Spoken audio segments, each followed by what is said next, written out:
everyone. Welcome to this special edition of the Preemie Chats in honor of World Breastfeeding Week. Thank you for joining us today live on our Facebook page or YouTube channel. I am Fabiana Bacchini, Executive Director of the Canadian Premature Babies Foundation. CPBF is a charitable organization, and our mission is to empower families of premature babies through support and education. This Preemie Chat series is one of the many initiatives we have to bring information for NICU families and healthcare professionals. And this week, we've been highlighting the importance of breast milk for premature and sick babies. We always talk about how breast milk is more than food for our preterm babies. It is a real medicine to help them grow and thrive. Today, we have 3 sessions with 4 amazing speakers. Dr. Eugene Ng discussing necrotizing enterocolitis, Dr. Pablo Duran from the Pan American Health Organization talking about benefits and challenges of breastfeeding preterm and sick babies. We also have Dr. Daniele Aparecida da Silva sharing the model of human milk banks from Brazil. And last but not least, Dr. Belal Al-Sheikh discussing the powerful role of the breast milk cells in preventing illnesses of preterm infants. It is a full afternoon of learning and sharing experiences. I want to thank our sponsors, Medela, AstraZeneca, and Water Wipes for their ongoing support in making our education sessions possible. And we're going to start right now on Understanding Necrotizing Enterocolitis, an overview of Necrotizing Enterocolitis, also known as NEC, including the clinical presentations, potential short and long-term complications, and the progress of decades of research to understand the causes of the condition, how to treat it, and how to prevent it. I have here with me, joining me live from Toronto, Dr. Eugene Ng, who is a neonatologist and Chief of Newborn and Developmental Pediatrics at Sunnybrook Health Science Center. He's an Associate Professor of Pediatrics at the University of Toronto and Associate Scientist at the Sunnybrook Research Institute. Dr. Ng, thank you so much for joining us here today. Always a pleasure talking to you. I always learn so much from your sessions. Thanks, Fabiana, for inviting me. It's a pleasure to be here and to share some knowledge about necrotizing enterocolitis. So I'm going to share my screen. Yeah, share your screen. And for all of you watching us live, please send your questions and your comments on the chat below. And we'll be addressing your questions at the end of his presentation. Here you go. I have your presentation right here. Dr. Jean, I just see 2. That's perfect. You can go ahead. Okay, so thank you for the introduction, Fabiana. And again, so in the next 20 minutes or so, we're going to talk about this disease entity that most of us as neonatal practitioners do not like to see. And this is something called necrotizing enterocolitis. It's a very long name, which I'll explain what it means. And short form is called NEC or NEC. And that's how we're going to refer to for the rest of the presentation. So first of all, just to talk a little bit about what exactly is necrotizing enterocolitis. And so, to me, to understand the word, I break them down into a few understandable words. So necrosis, or the first part of the necrotizing, necrosis means breaking down of tissues or organs of tissues of organs because of some illness. And in this case, the intestinal tract. And then entero really means involving or passing through the intestinal tract. So really a point to us that this is a condition that explains breaking down of tissues related to the gastrointestinal tract, mostly in the small and large intestine. And the underlying pathology of this is a colitis. So colitis means inflammation, and inflammation specifically of the intestinal tract.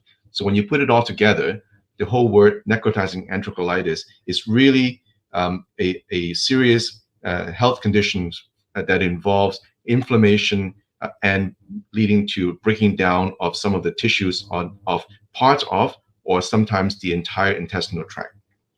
And as you can imagine, babies can become very unwell with necrotizing enterocolitis. And this is the disease entity that is much more common in the premature babies. even though we do see sometimes of a full-term baby with some underlying health condition may develop NEC. NEC is largely a disease that we see in premature babies. Although many of them will fully recover with proper medical management, some babies, about a third of them, will end up needing surgery to fix some of the complication related to NEC. Because many babies could get quite unwell quite quickly with NEC, some will also die of the disease. But to understand NEC, first we need to understand also what is the gastrointestinal tract. As the picture shows, this is something that we also commonly call the gut. And the gastrointestinal tract really starts from the mouth and the tongue, go all the way to the rectum and anus. So it is really a tract. So it's a long tube that involves passage of food from the swallowing tube, called the esophagus, to the stomach, where it holds much of the food, and that started the process of digestion and moving all the way down from the duodenum to the small intestine and the large intestine, where most of the food got fully digested by our enzymes and also got reabsorbed into our body for nutrients to help us grow. And whatever is left would be the production of waste products that will be eliminated through the rectum and the anus. So this is sort of a quick summary of what the gastrointestinal tract is. Now, necrotizing enterocolitis can happen in any part of the gastrointestinal tract, but most commonly we see in the small intestine or the large intestine. So how common is NEC? As I said before, NEC mostly affects premature babies, and we estimated that about 5% of babies born less than 1,500 grams at birth may be affected by NEC. And NEC has a different type of degrees or severities, but certainly, even though all premature babies are at risk of developing NEC, there are some specific risk factors within premature babies that we identified over the years of our clinical experience and from research as at-risk factors, including those who are born very premature. So, and when you're born at a lower gestational age, you are at higher risk of developing the illness.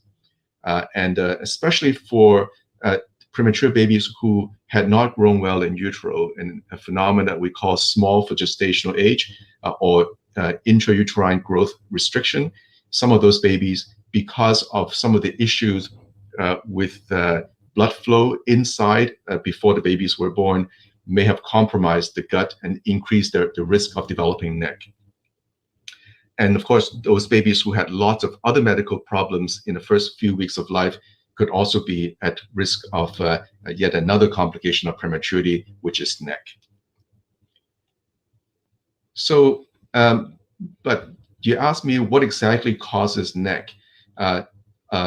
Unfortunately, despite of decades of research and collection of experiences, we have not really found a single consistent cause of NEC.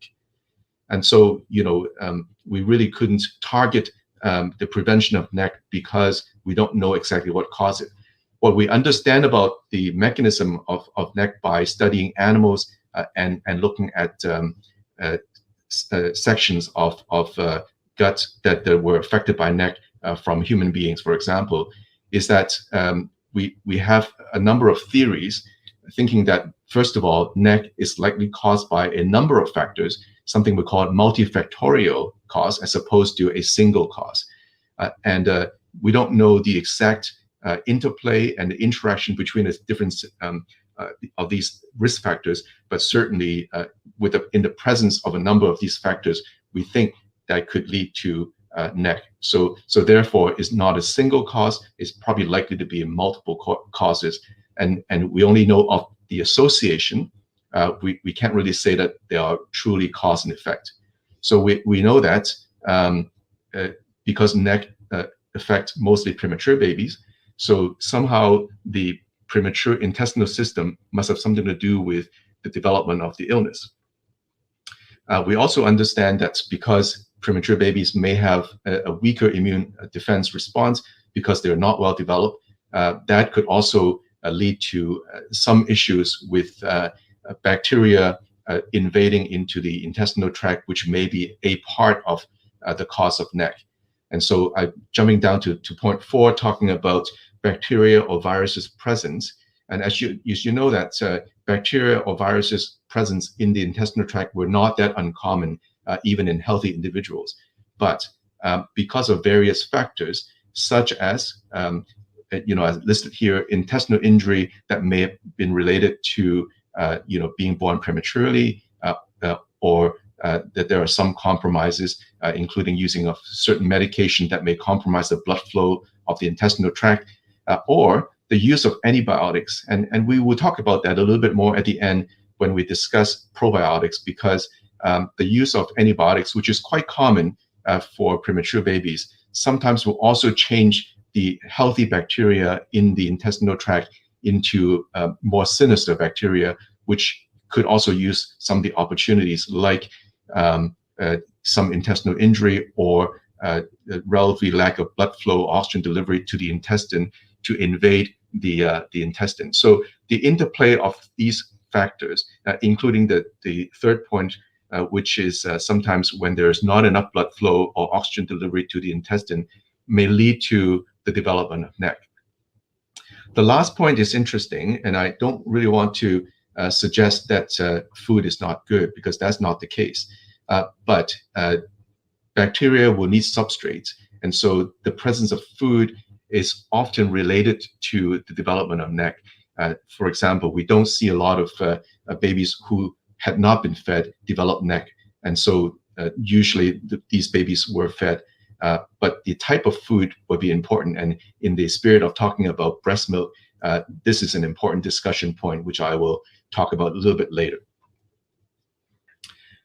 In terms of symptoms of NEC, and I have to put a picture up because I think that says 1,000 words.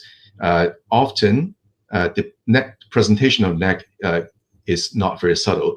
We will see a red, swollen, or tender belly, like this picture here, where you see that the tummy of this premature baby is quite bloated. There are red discoloration, and the baby obviously is very uncomfortable. So these are sort of the presentation that makes us as clinicians really think about NEC as a likely cause when we encounter these cases.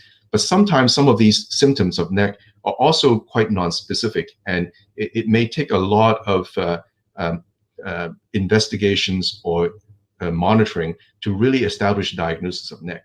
Some of these, for example, babies not tolerating feeding, or having bile stain fluid or feeding coming back from the stomach or aspirated from the feeding tube. Some babies will present with bloody stools. And then some of the more non-specific symptoms, like having more apneas or requiring a little bit more breathing support, or that the temperature may be too high or too low, or the heart rate may be too high or too low. And then when the babies were quite ill, they could develop low blood pressure, or they could be irritable, or just being a little bit less active in general. So some of those, although for us who have been dealing with premature babies a lot, will give us some warning signs to say that there could be something wrong. Some of these symptoms, other than things like bloody stool or a big belly that is not normal on examination, the rest of these symptoms could really be quite non-specific. And so, for us, we will always take that as a warning sign, and sometimes we will investigate just in case we are dealing with necrotizing enterocolitis, because early detection is also important. So how exactly is NEC diagnosed then? And to talk about that, we have to sort of understand what NEC actually does to the intestinal tract. And because as I said before, a number of things like bacteria invading into the wall of the intestine, and certainly as a colitis, the inflammation of the intestinal wall should be part of the problem.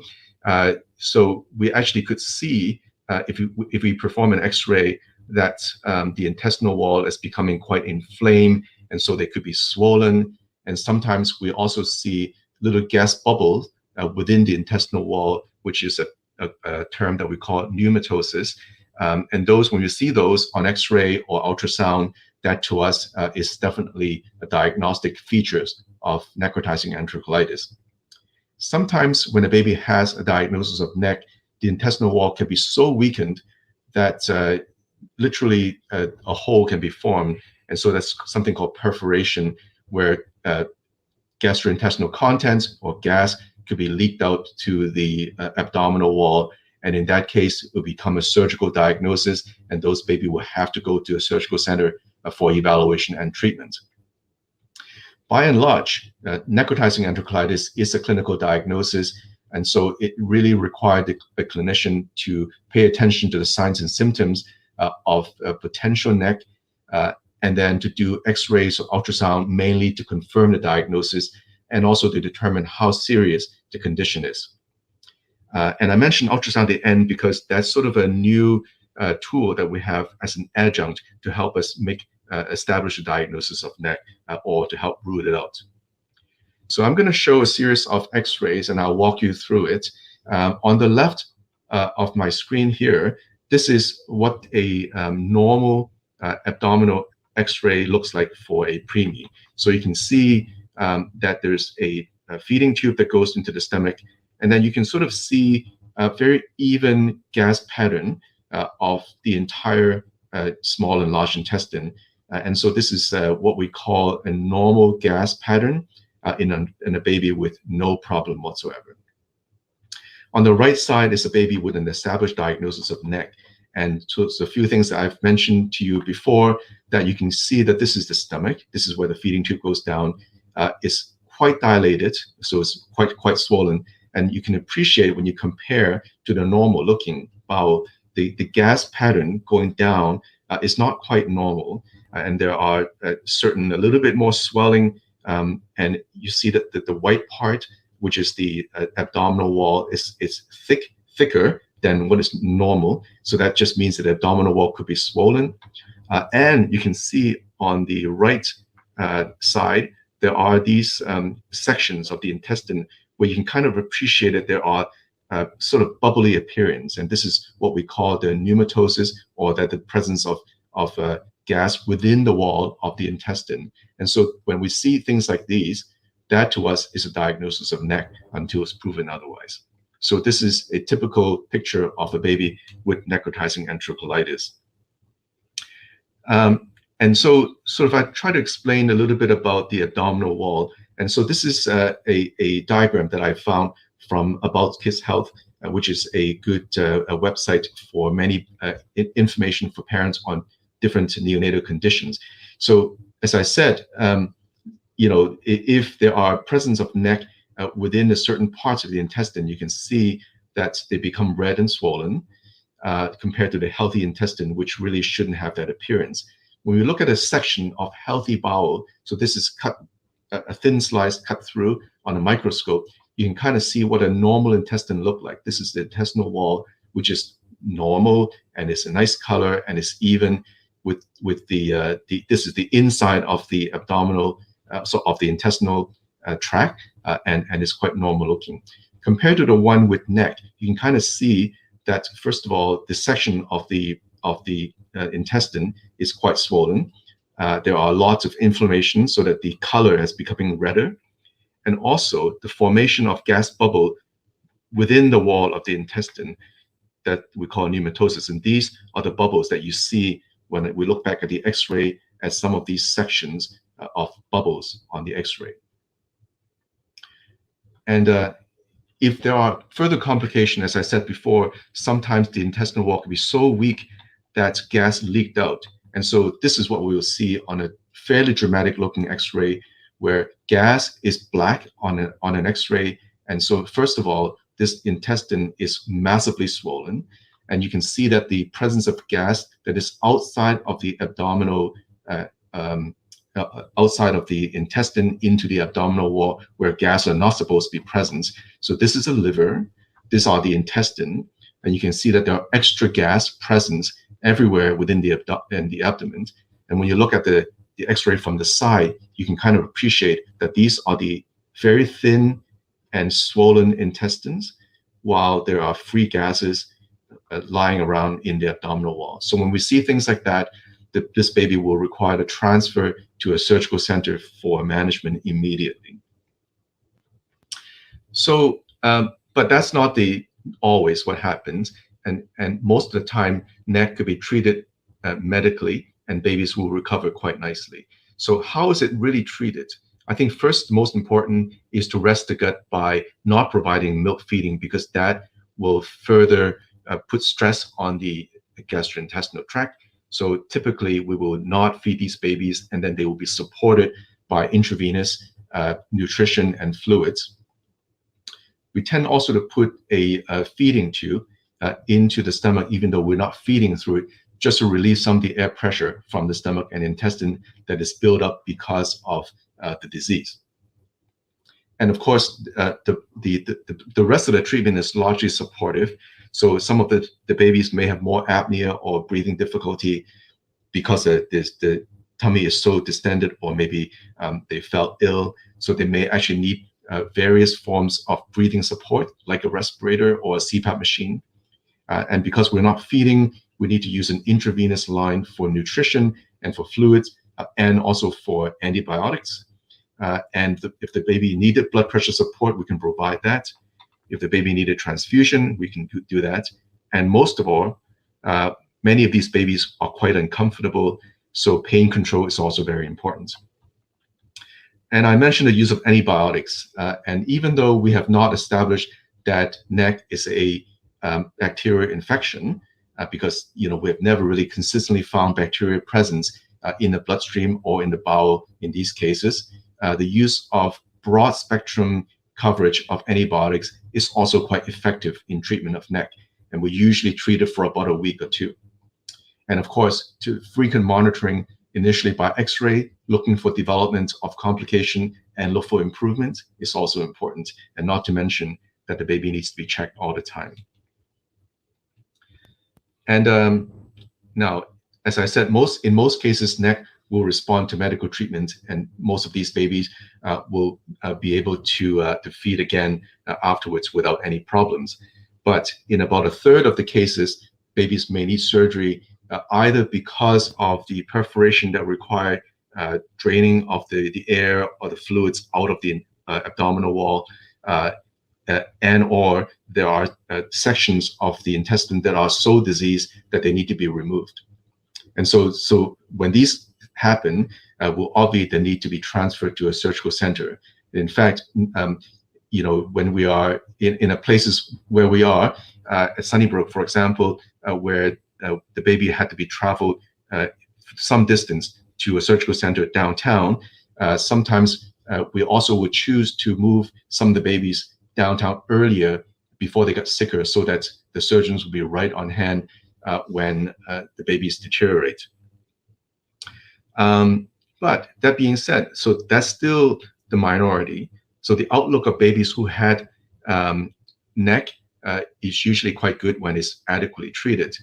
But even for babies who end up having surgery, that also depends on a number of factors. And obviously the recovery is important, but also we have to look at if the baby needed to go for surgery for removal of part of the bowel, the amount of intestinal tract that it is removed would also determine some of the long-term outlook.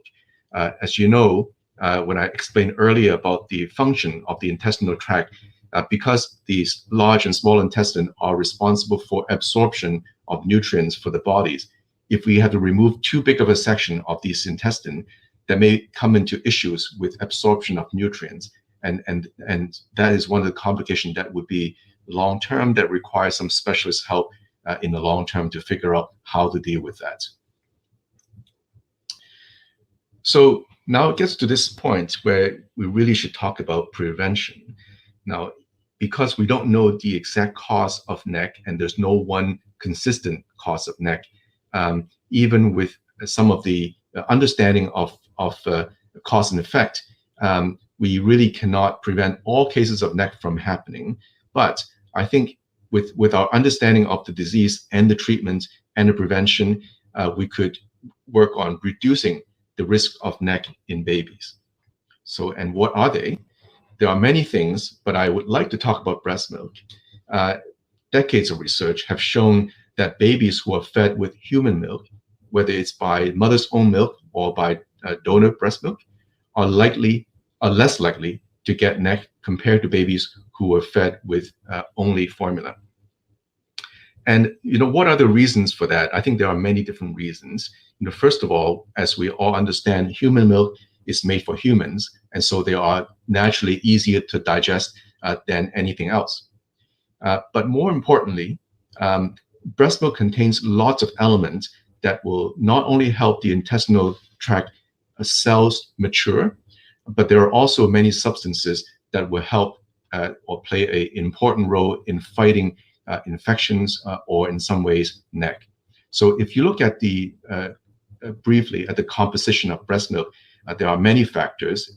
Not only are nutrients present that are important for growth, but there are other things such as antibodies that will help us fight infections, and that's really from the mother, more specific to the babies. There are immune cells, so these make up the defense mechanism that will help the gastrointestinal tract and for the baby to prevent them from developing things like infections. And there are also many strains of the good bacteria present in the breast milk that will also help in some way regulate the bacteria presence in the gut, and so having less opportunities for some of the bad bacteria from invading, and many other things such as hormones. So when you look at all of that, human milk is definitely a better way to protect the baby, not just from the nutrition point of view, but also for protection against things like infection or NEC. Now, donor milk, even though, as we talked about it, and hopefully later on during these talks today, we'll have to go through some pasteurization process to make it safe to be provided to babies. And during that heat process, some of these immune factors may actually be reduced, but not completely. So donor milk would also have, to a certain degree, protection factors to babies, even though it's not, even though it's, first of all, not from the baby's own mother, but also has been heat treated. And so some of the immune factors are preserved. That babies who are receiving partly human milk would also have some protection against things like NEC and infections. And then lastly, I wanted to cover the topics of probiotics. As you know, there's been a lot of research and a lot of discussion about this dietary supplement. So what are probiotics? Probiotics are dietary supplementation that contains live, healthy bacteria.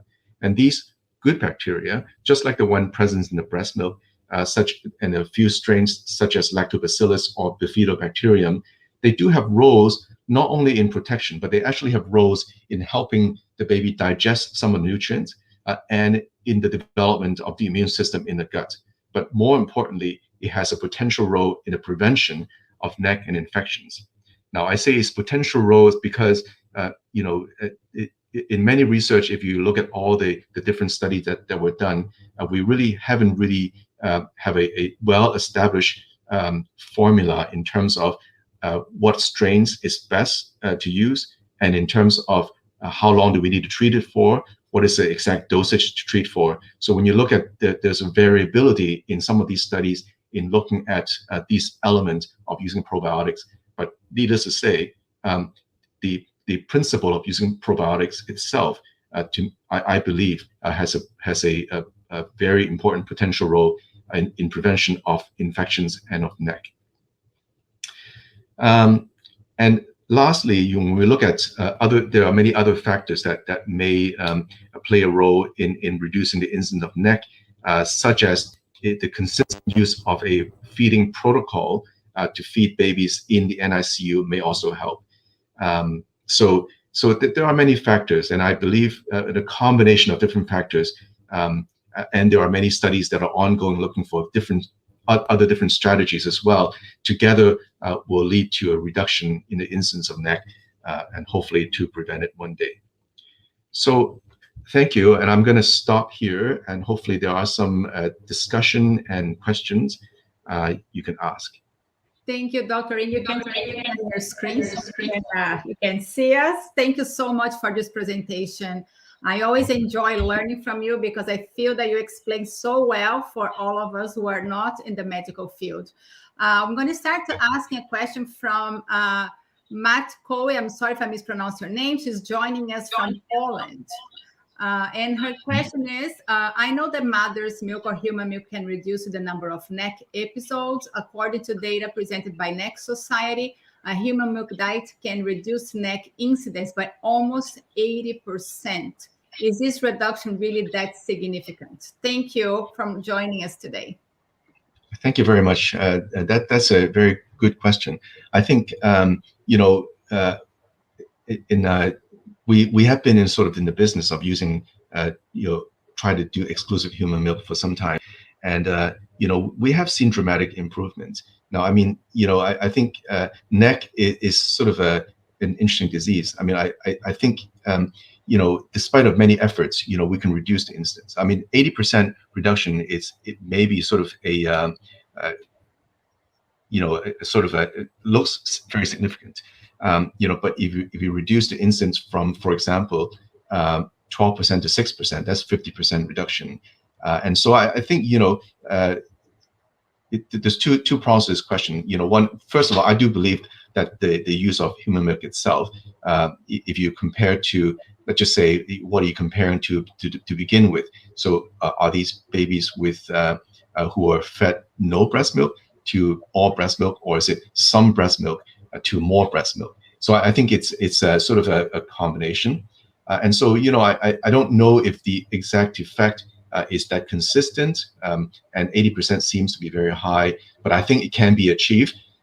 So the question would be, so when you go down to the certain level, one, can you sustain the reduction? And we've seen, in our own center, the absolute rate of necrotizing enterocolitis going from, let's say, really, as I said, 12% to about 5 to 6%. And in that case, when you look at the number, it is that significant. It is 60, 70%. Could I can imagine some places could go up to 80%. So that's not a far-fetched number when you look at the statistics that way. But we also believe that 6% is still too much. So we can continue to do more to try to reduce it. Now, is it really just the use of breast milk? There's probably a combination of different things. Maybe is the way that we start feeding babies with a certain protocol. Maybe is the combination of use of breast milk plus the routine use of probiotics. And in our center, we have now routinely used probiotics for all babies less than 33 weeks. And also, with the introduction of daughter breast milk to try to reduce the use of infant formula. I think those things are, in combination together, will lead to such reduction. So, while we can't really say that it's really just related to the use of human breast milk, but I do believe that would make a huge difference. Thank you. Dr. Inga, we know from Japan has a very low incidence of NEC. What do they do differently there that other parts of the world we don't do?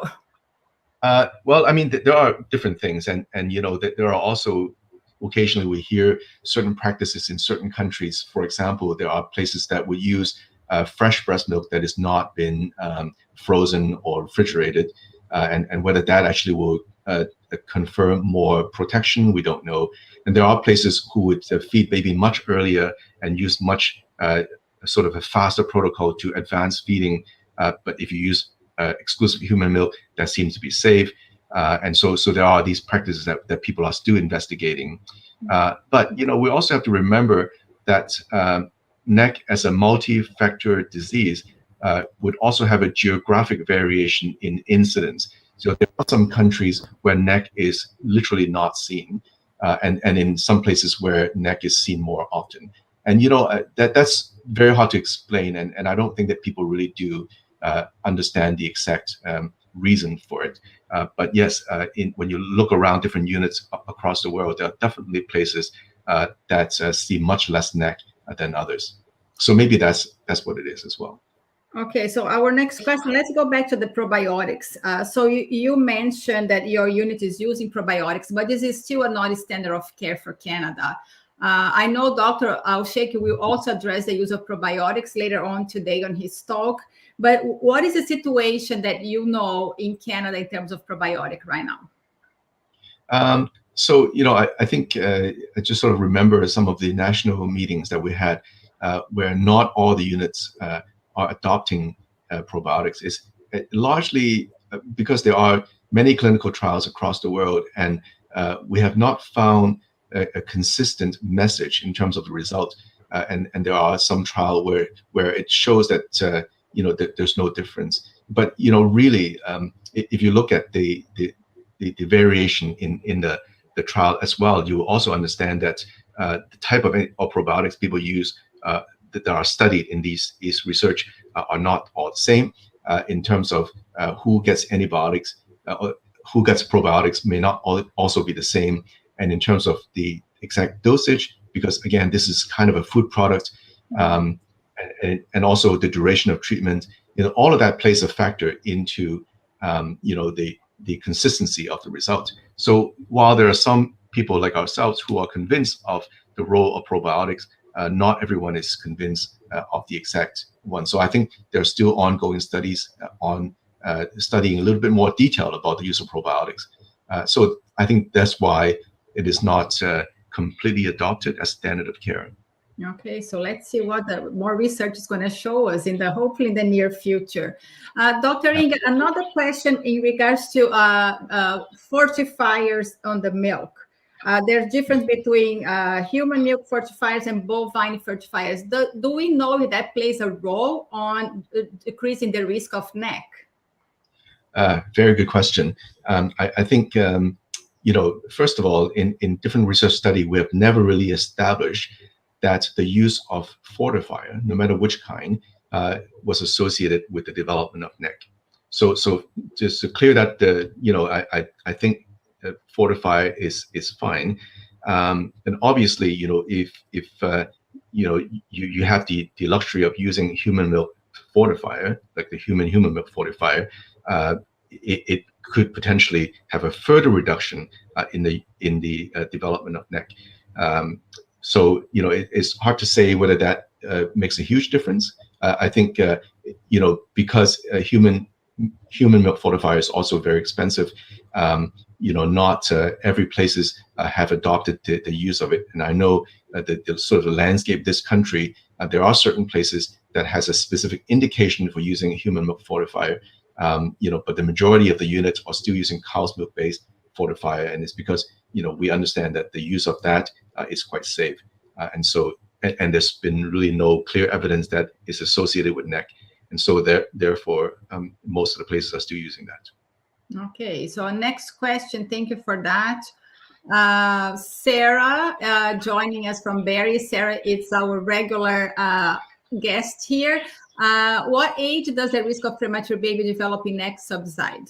Great question, Sarah. Thank you. Very good question. Yeah, so we think that's the beyond 33 weeks corrected age is really when the incidence of NEC will go down. And so, that actually part of how we have driven our protocol for using donor breast milk or to use probiotics. It's, when the baby reach after 32 weeks, that generally speaking, the incidence of NEC has gone down. Now, I mean, that's not to say that, it won't happen to babies who had reached beyond 33 weeks.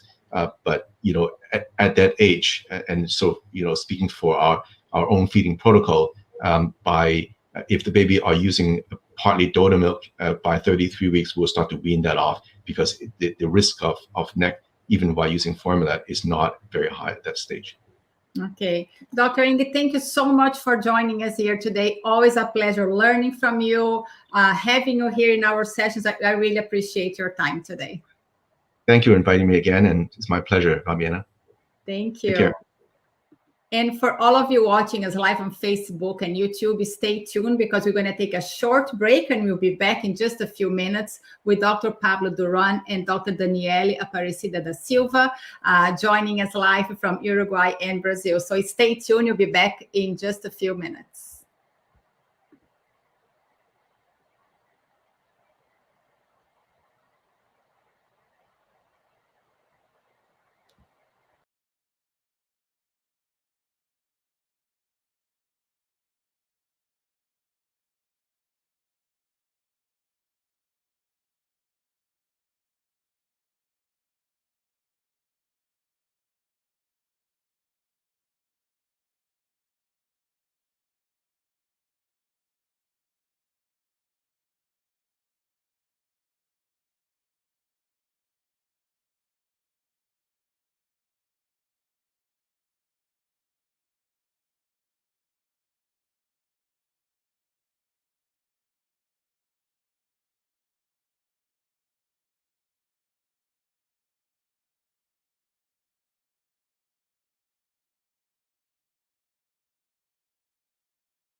Welcome back. And if this is your first session of the day, welcome to the special edition of the Preemie Chats in honor of World Breastfeeding Week.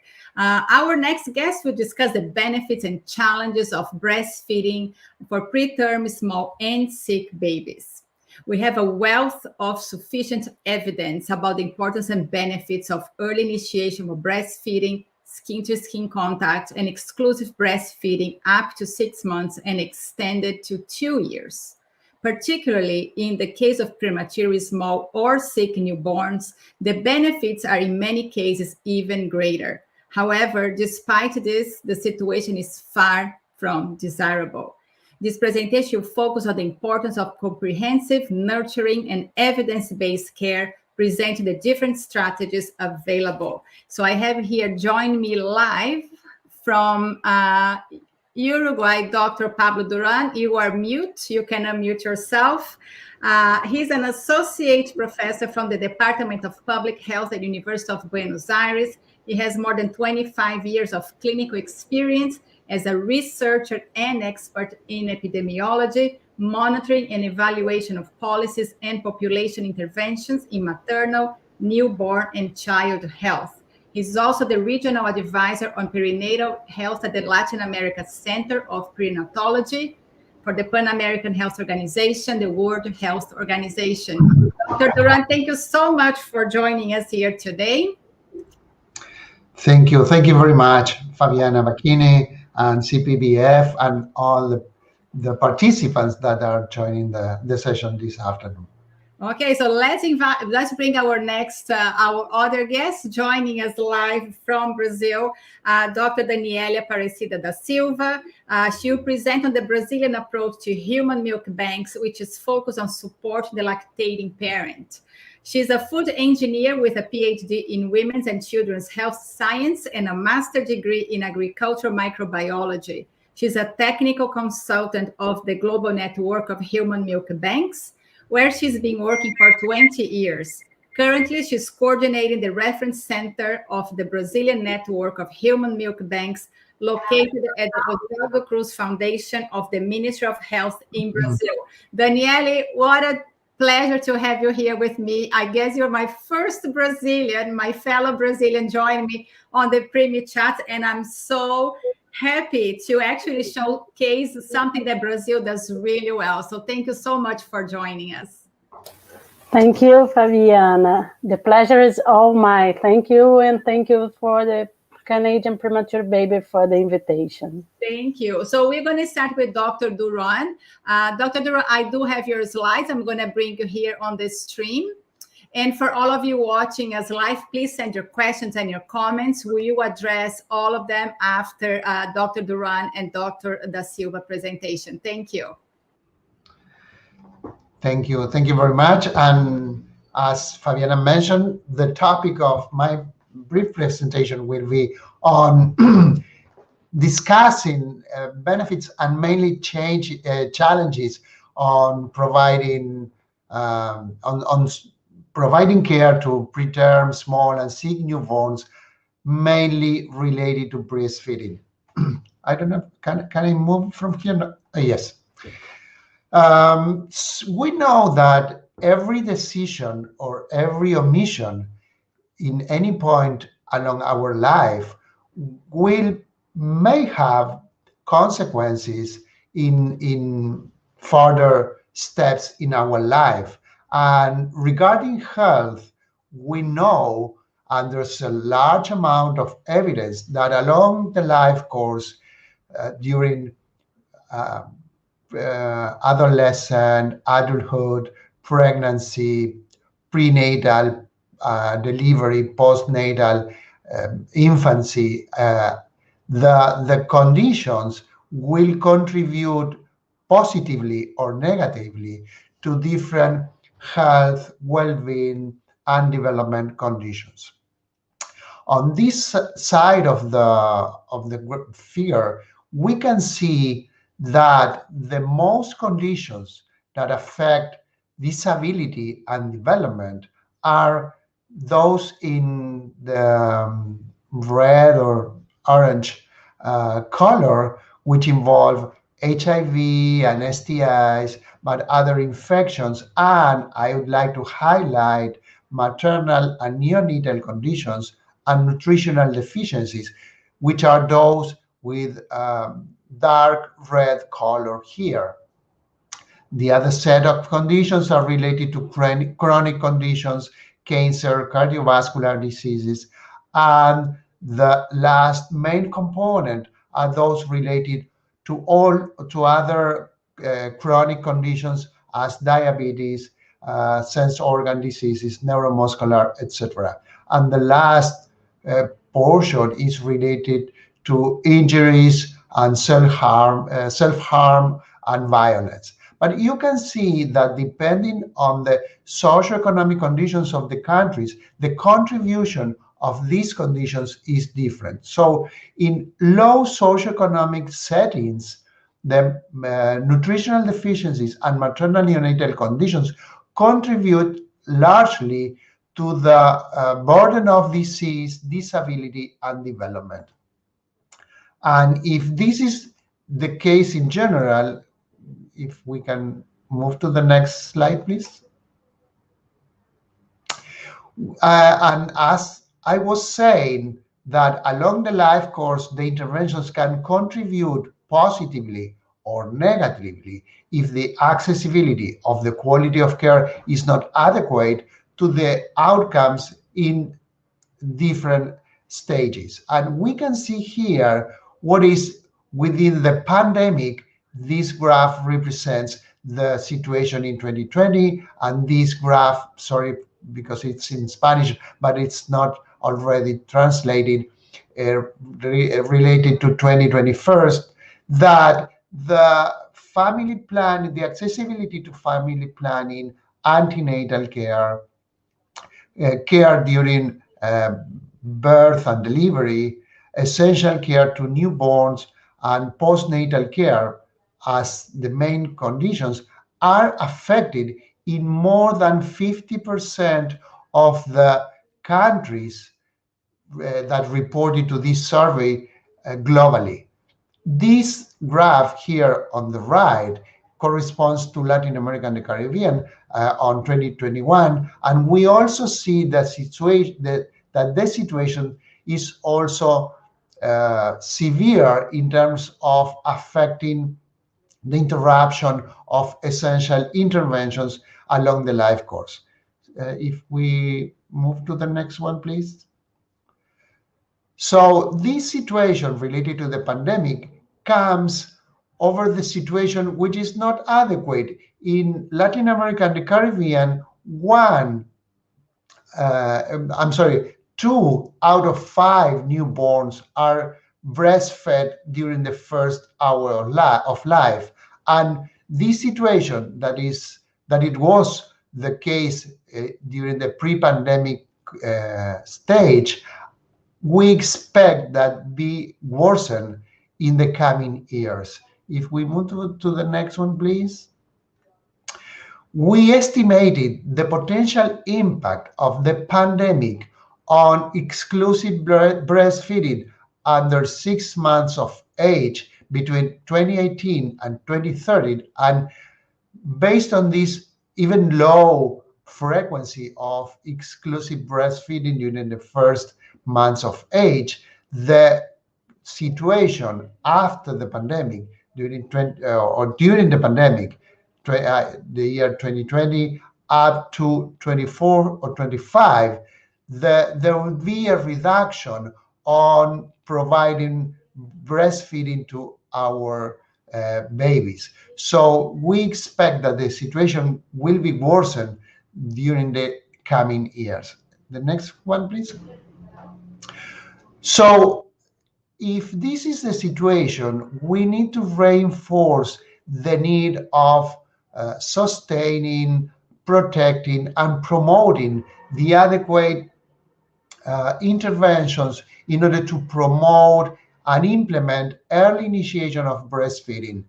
And the small, sick, and preterm babies are, if every baby is required to be breastfed, because we all know the potential and the benefits of breastfeeding, small, sick, and premature babies are even highly benefit from breastfeeding.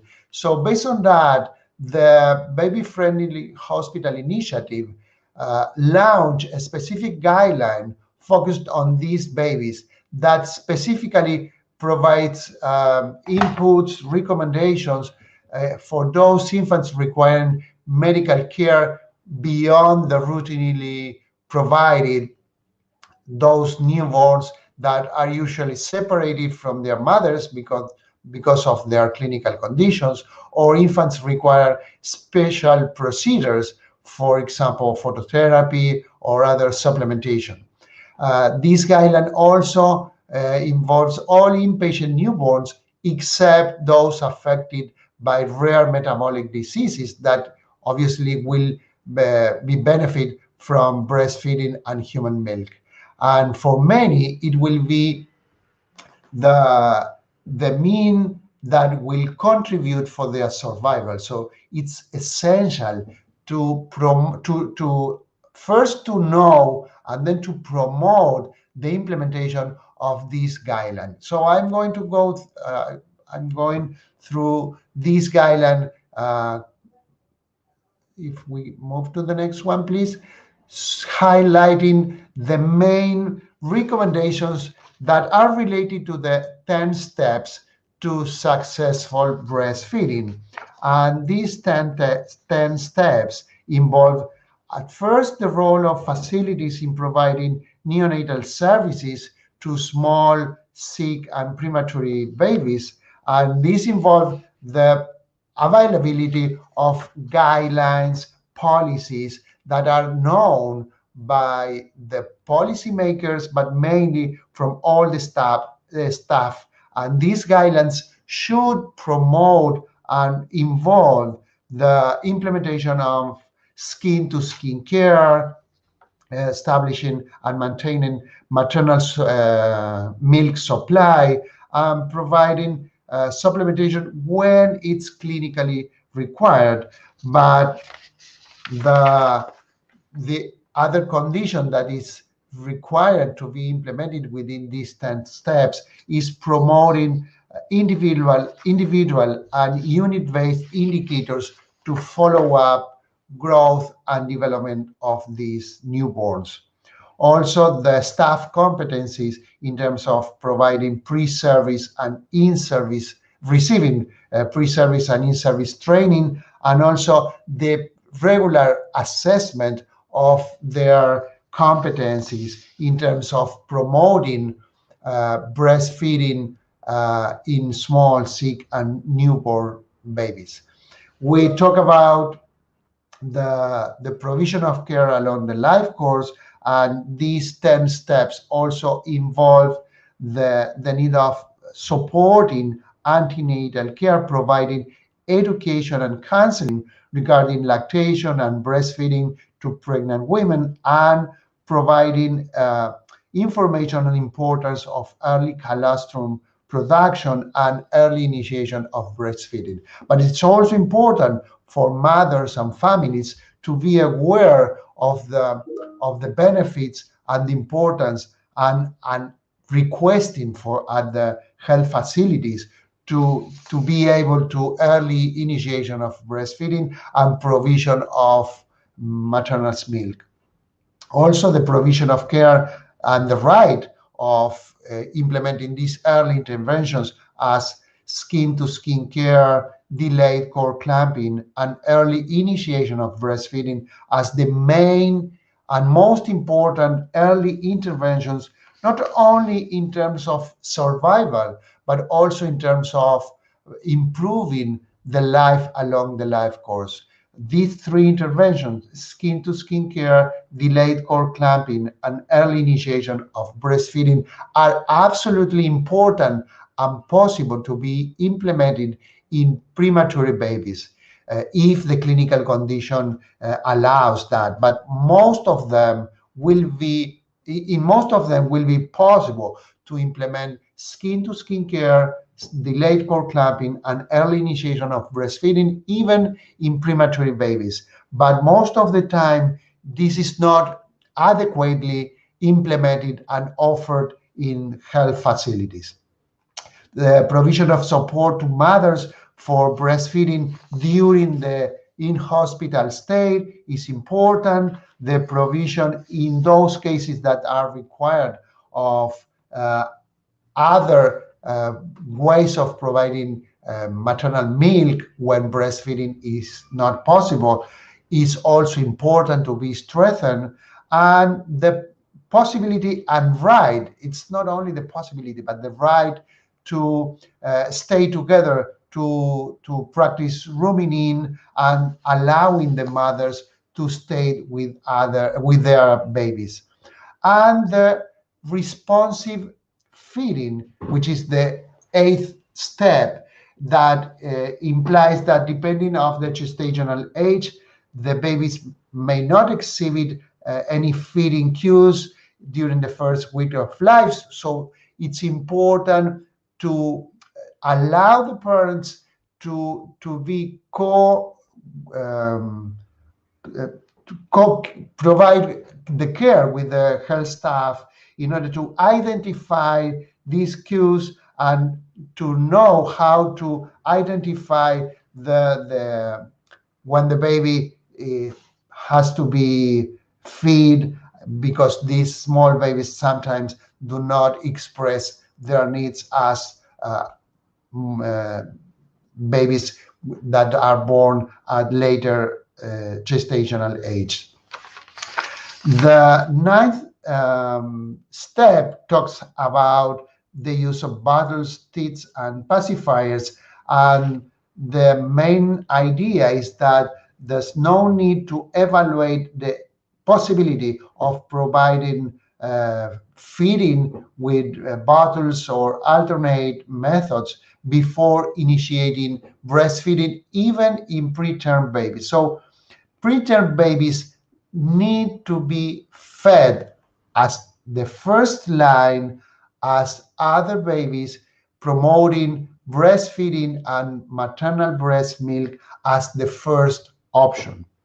And if we move to the next slide, the last and perhaps most important step for mothers, families, and care providers is the time at discharge, because it's important to ask and to receive all information regarding special needs, follow-up, feeding support, mainly for small and sick or preterm babies, because it's usually common that other ways of providing feeding can be tempted to be implemented. So it's important that mothers and infants should be referred to specialized follow-up clinics in order to, at the time of discharge, and the kangaroo mother care also,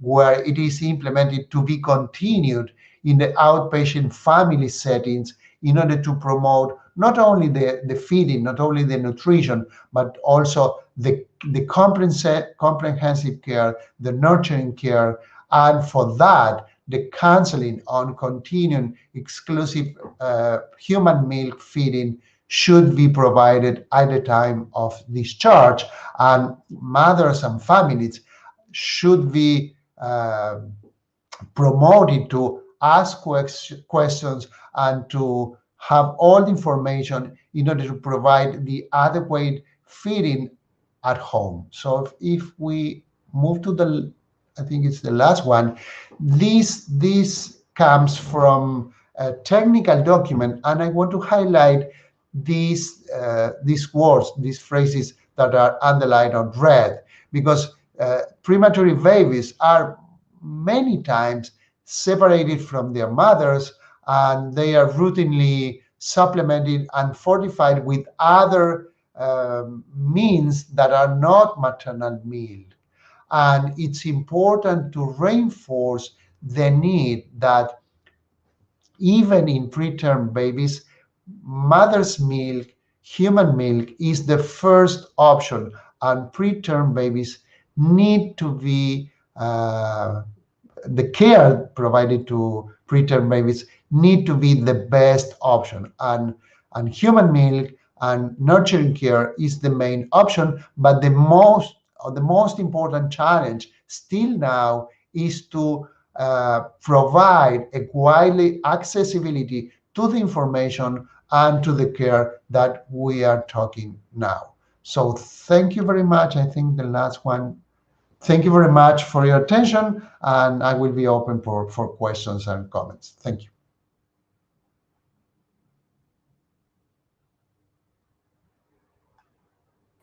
Dr. Duran, thank you so much for your presentation.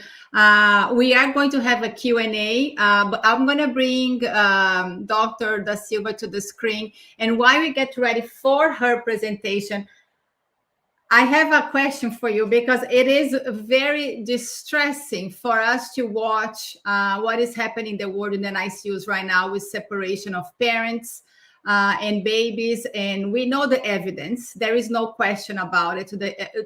Being together, increase the breastfeeding, kangaroo care, all the benefits. We know all that through so many years of research. And then you show this guideline that is, it seems obvious for all the ICU in the world to follow those guidelines.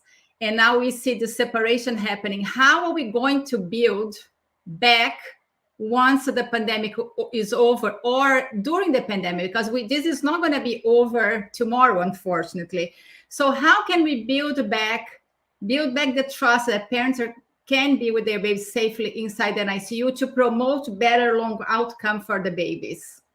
In the meantime, I'm going to get ready for Danielle's presentation. You're mute, Dr. Duran. Yes, I'm sorry. Yeah, I think that the most important recommendation would be to empowering mothers, families, in order to request for their rights. I think the most important word here is evidence is important, but also right.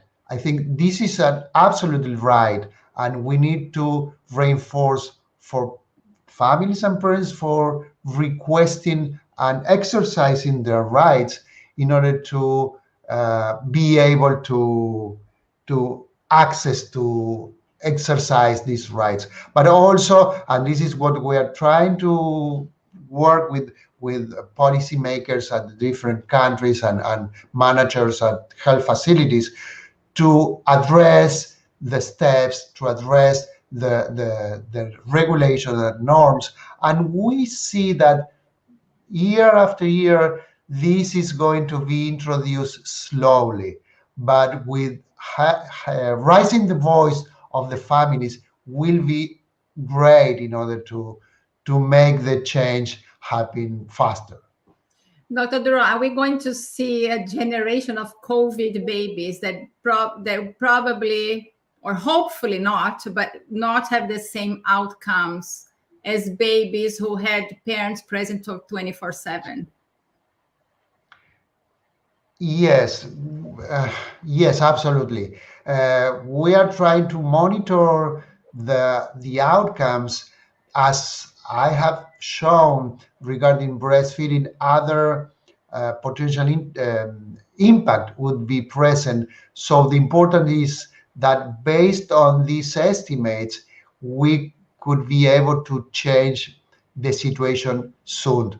The other condition that is expected to affect the results is the socioeconomic conditions of the population, because it's not only about the accessibility to early interventions, but the provision of adequate care and nutrition at home would be affected in some populations. So I don't want to give a negative message.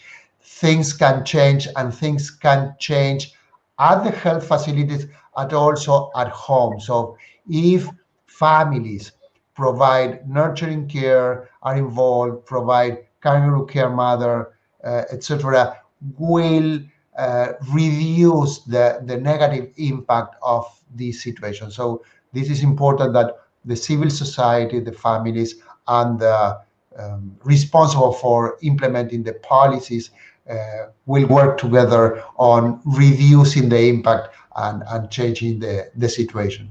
Absolutely. Okay, we are going to have more questions, but let's go to Daniela now. Switch some gears here, talk about human milk banks. I'm very excited about your presentation. Let me share your screen here and we can have a Q&A at the end. Daniela, let me know when you need to move your slides. Okay, thank you very much, Fabiana. And thank you again for the invitation and to stay here to talk a little about the Brazilian Human Milk Banks Network. I would show you just a little about our history and our modus operandi in Brazil. So our history is starting in the 40s when two doctors, two pediatricians, bring the idea from France and implementing the first human milk bank, where is the reference center today in the Fiocruz Foundation. They working like the French model till the beginnings of the 80s, when the Ministry of Health and the Oswaldo Cruz Foundation invest in new technology and research in the new technical procedure for processing and quality control in the human milk banks. In that time, the levels of mortality, infant mortality, are very high. And the Ministry of Health was looking for a tool to get down these levels. This investment includes not only processing, pasteurization and quality control, including more. They focus as well on the care of breastfeeding. This changing the model, just changing the way that the human milk bank works in Brazil. They bring the donation as a spontaneous process for women. They begin to promote as well the donation. And since this practice as well establishment, we begin to have a first legislation that regulation the implementation and operation of the human milk banks in Brazil. These new acknowledgements begin to be promoted in scientific and technical events, and we begin to implementation the Brazilian Human Milk Bank Network in the beginning of the 80. Next, please. So since then, the Brazilian model of human milk bank becomes a specialized service responsible for actions to promote, protect, and support breastfeeding, and carry out activities to collect the milk production of the nursing mother, processing, doing the quality control, and distribution for the premature babies inside the unit health cares. So in this time, we divide the process of the human milk bank into macro processes. The first one is that Dr. Pablo Duran said to us, promote breastfeeding, support breastfeeding, is a part of the health professionals care and support breastfeeding for all these women, since from pregnancy to they is lactation 6 months exclusively and to 2.5 years or more. So the health professionals solving common doubts, complications during the lactation, like mastitis, engorgement. We are service door open for society and all these moms. And also, we care about the premature babies' moms, for she keeping the lactation when your baby is listed to have breastfeeding. And the other MAC process that we call the human milk process. It's about to promote the donation, having milk, and doing quality control processing to give this milk for babies inside the care unit. But we don't pull the milk, and we bring food technology inside the human milk banks.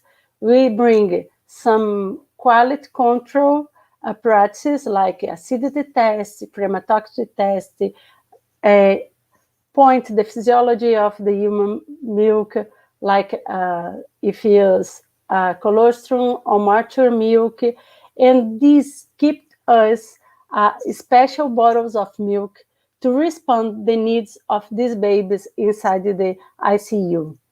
Or, for example, when the Dr. Eugene talk about NEC, if I have a baby that needs more probiotic, more protection factors, I know that colostrum gives this. I know that this baby doesn't support a lot of calories. I know if this baby needs a low acidity milk because it has more phosphorus, calcium, we keep the protein. So this is the way that we work. Even that one mommy give me 5 bottles of milk, I gonna work with this individually, not pulling the milk.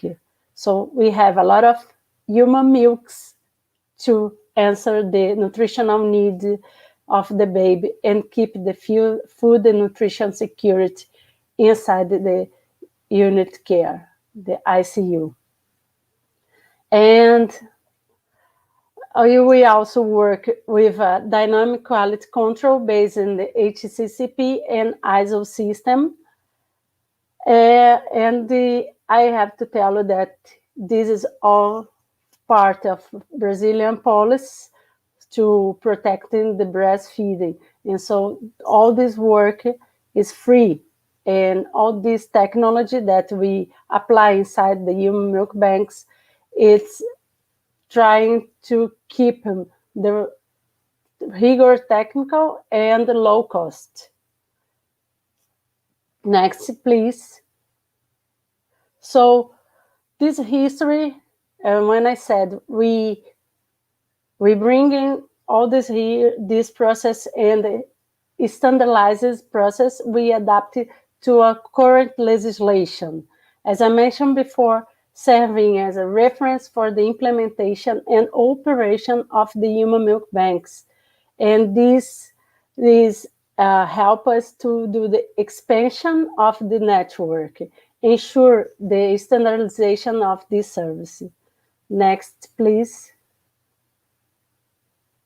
And so the human milk banks network integrates a government public policy for the protection, promotion, and support of breastfeeding, together with other policy like kangaroo care, friendly hospital as well. And we are together with the Ministry of Health to support the development and maintenance of legislation to ensure these proposals. Next, please. The Brazilian network of human milk banks also works strongly in the context of global health. More recently, with the United Nations 23 Agenda. Since 2050, the network's work has been aligned in favor of 2 sustainable development goals of the agenda. And the goal 3, ensure the health lives and promote well-being for all ages, and the goal strengthen the means of implementation and revitalize the global partnership for sustainable development. Next, please. And how is the Brazilian network today? We have a reference center, is in Fiocruz, Oswaldo Cruz Foundation, that development, all action, all technology and policies, and keep the communication with the reference centers in each state of Brazil. So we have the National Reference Center and 28 states reference center that works aligned with all policies. These are supported by Ministry of Health and Oswaldo Cruz Foundation. And today we have 203 units located in all states of Brazil, in all regions. Next, please. And all this information is available in a book, an ebook, inside of our website. And since 2000 and 2020, we have supported more than 32 million women assisted in breastfeeding, and we contabilized more than 2 million donor women. It's proportion approximately 1 donor for every woman assisted in breastfeeding. So we can say that we can promote and support breastfeeding and keep the levels of breastfeeding in our country high. Next, please. And these more than 2 million donors that we have in this large period donated more than 3 million liters of human milk that can benefit more than 2 million newborns, premature newborns inside the EUCU.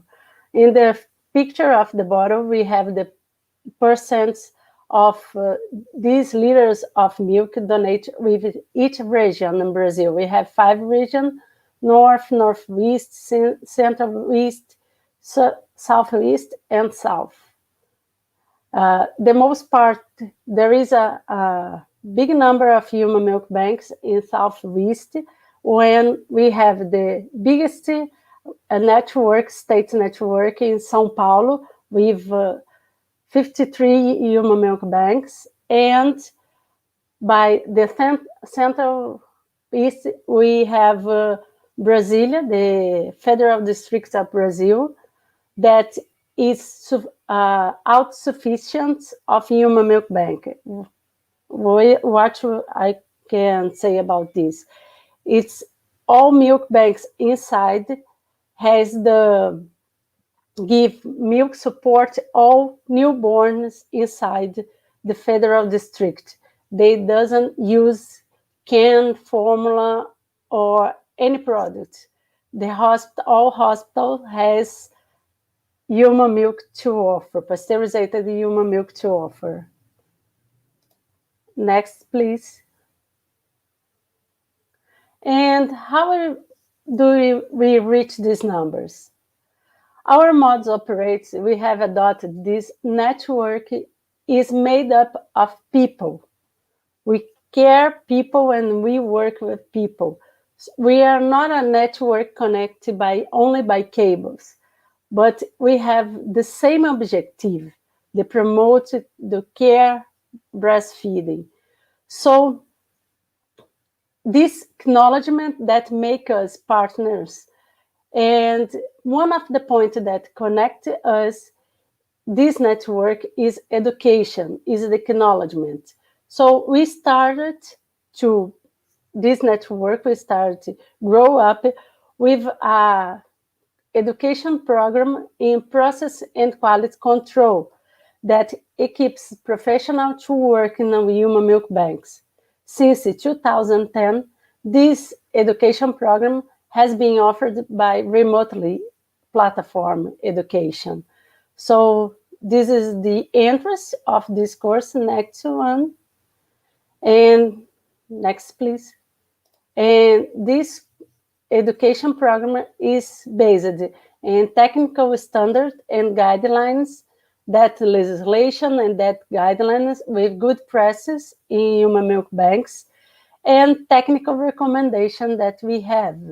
And this year, the last year and this year, there is new recommendation, technical recommendations about COVID and breastfeeding. Next, please.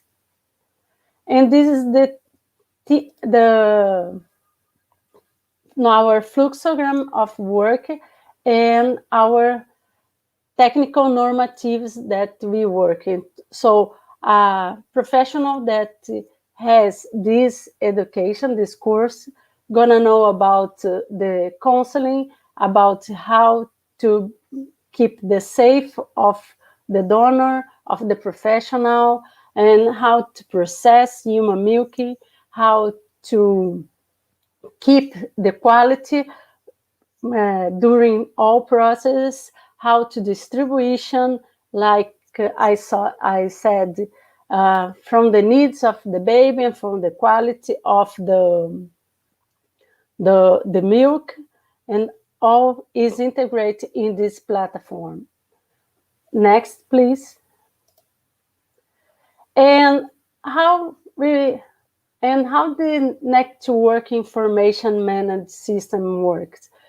I only can't show to you that number of the network because we implemented a information management system where milk banks, all milking banks of this network inform monthly the production, and this nucleus that check these numbers and act immediately when identify any problems in the performance of the human milk banks.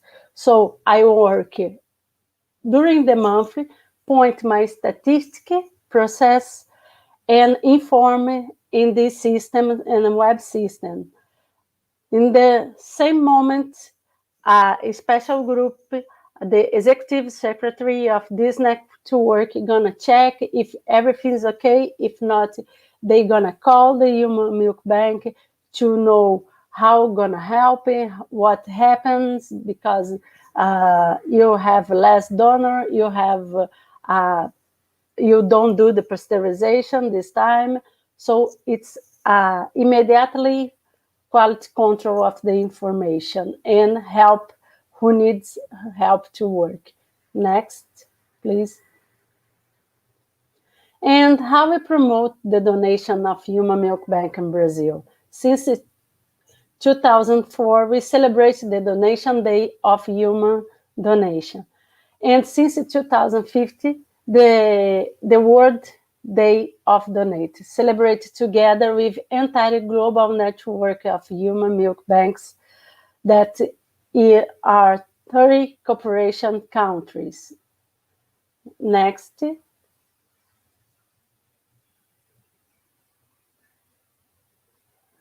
And how to do this social mobilization for the donation, not only in the World Human Milk Donation Day, but especially in this day, in this month, we celebrate, we do the mobilization to bring in to all levels of the society the promotion and protect breastfeeding and the human milk donation.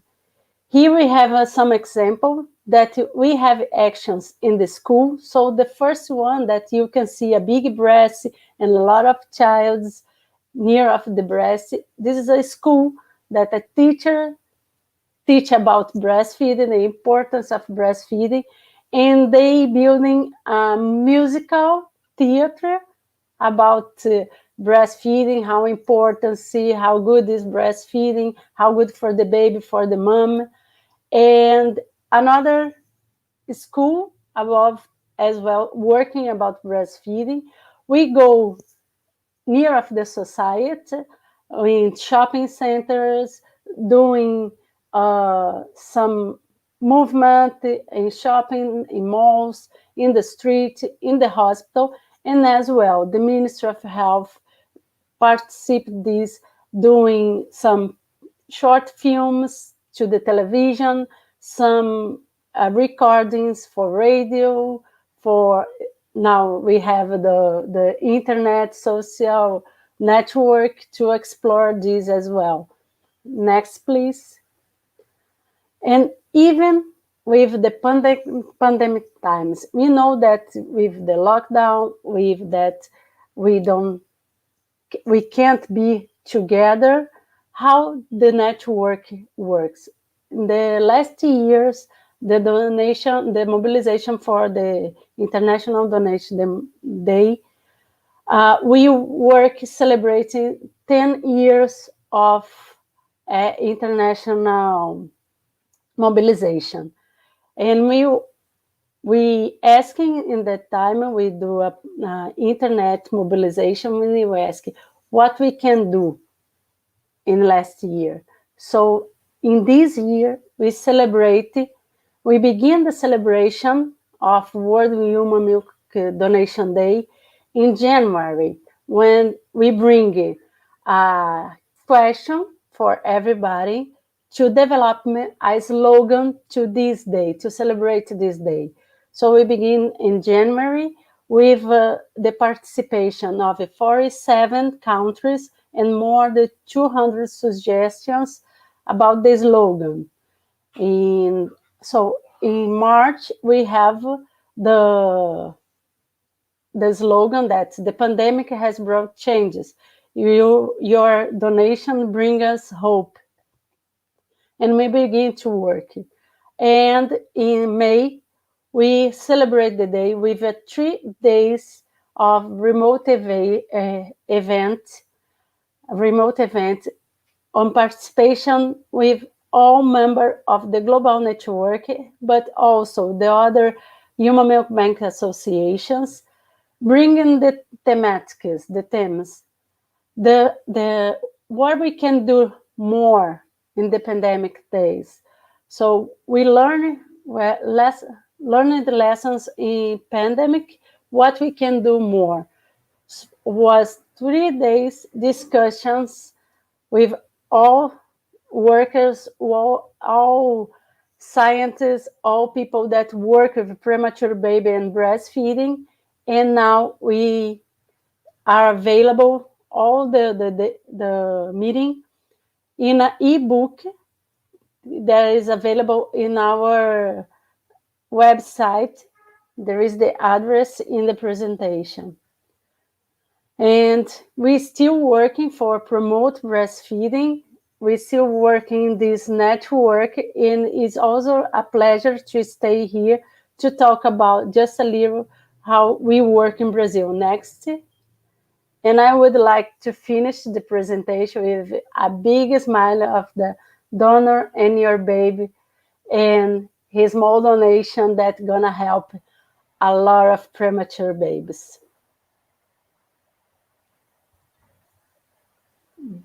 Dr. Da Silva, thank you so much for your presentation. This is so exciting. I always blown away the many banks that we have in Brazil, 223 banks. In Canada, we have 4 to supply the whole country. Obviously, we cannot compare the number of births in Canada with Brazil, because I know Brazil has a lot of premature birth. In Canada, we have 30,000 a year. But such a great presentation. But before we go into Q&A, I really want to share a short video that you sent to us about your campaign. We put some the translation at the bottom. I hope people can see and how beautiful this video is.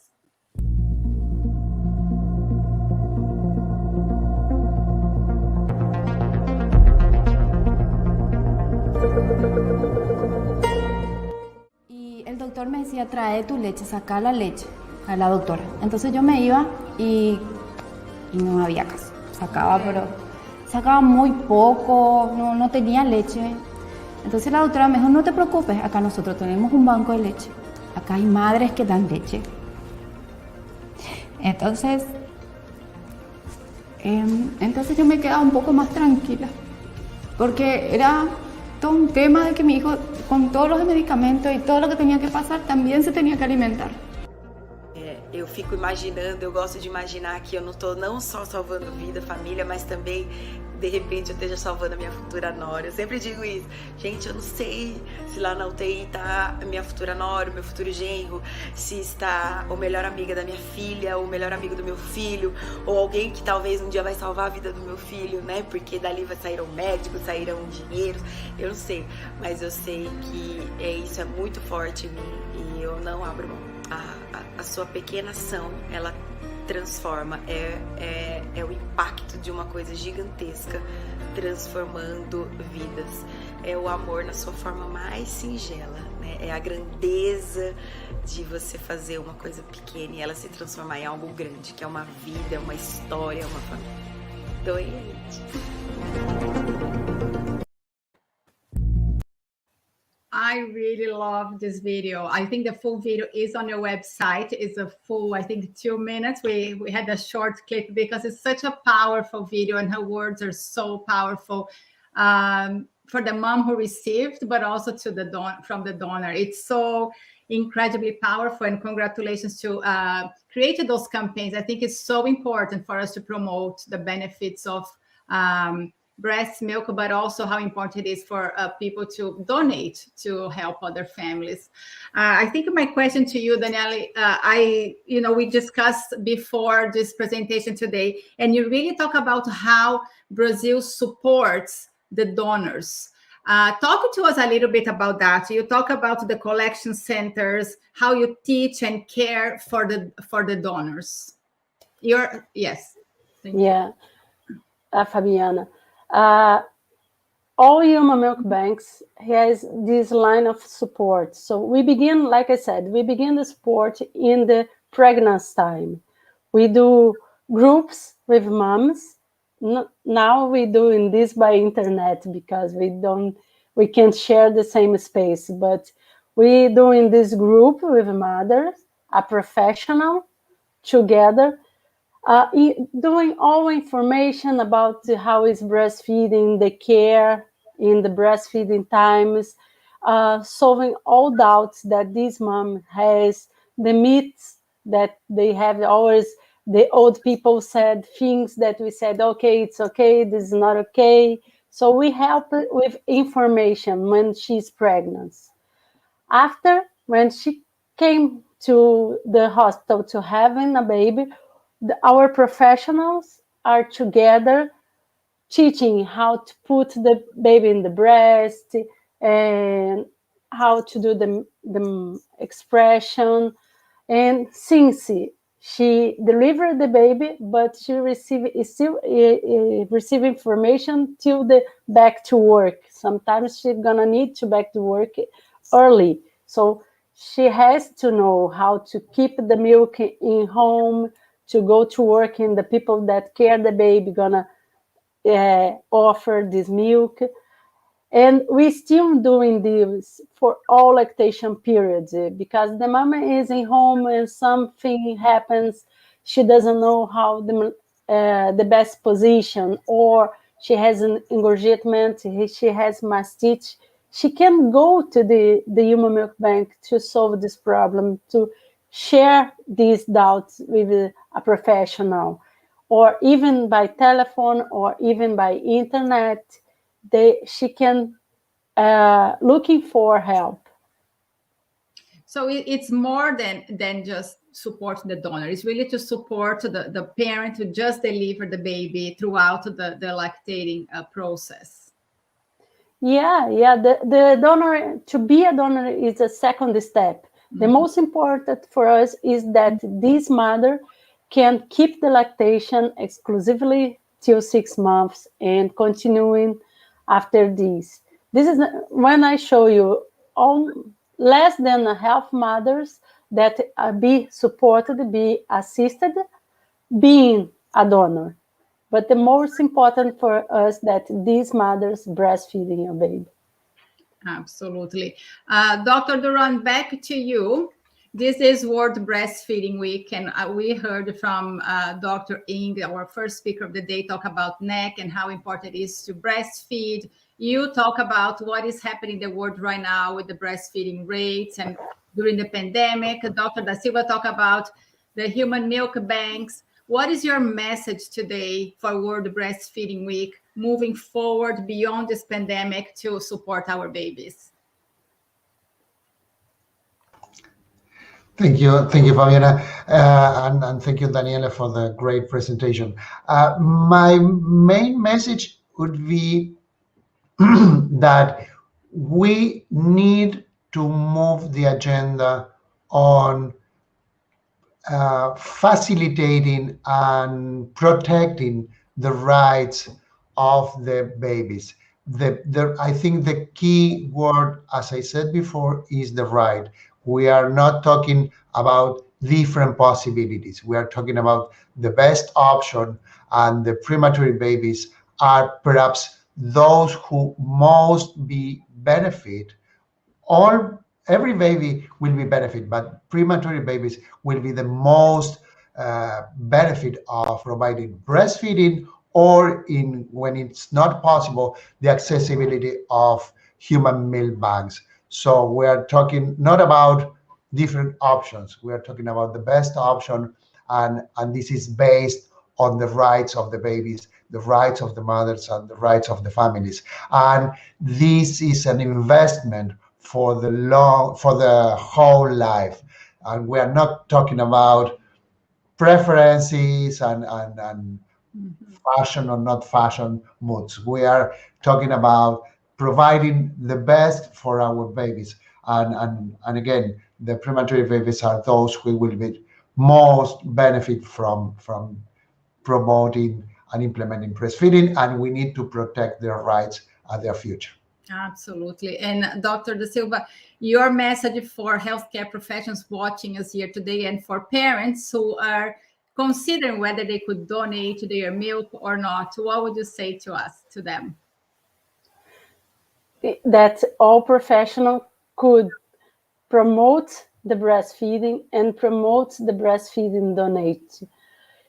One mother, that one bottle of milk can support till 10 premature babies. So it's easy to do this. Here in Brazil, we go to the home of these mothers to take the donation. So it's easy, it's good for your baby, it's good for the premature baby that receive, and you not only help a baby, you help a family, you support an entire ICU, you support the society when you donor your milk. So support the women, talk more about this possibility, about donor milk. It is all during all year, not only in Breastfeeding Week, not only in the World Donation Day, but during all year. This is very important. Absolutely. This is certainly an investment, and probably the cheapest investment that we can make in the health of our babies is breast milk is free. You don't have to purchase, you don't have to, there is no package, so it's good for the environment. There's so many benefits that we cannot even start to list it here. But I really want to thank both of you for joining me here today. What a pleasure to always learn from Dr. Duran. And Daniele, thank you so much for joining us here. I'm so grateful that you came to share the experience from Brazil with us, and we learned so much. And I do hope many other countries can follow those steps and really make this like the best option for our babies. So thank you, both of you. Thank you, Fabiana. Thank you very much. Thank you.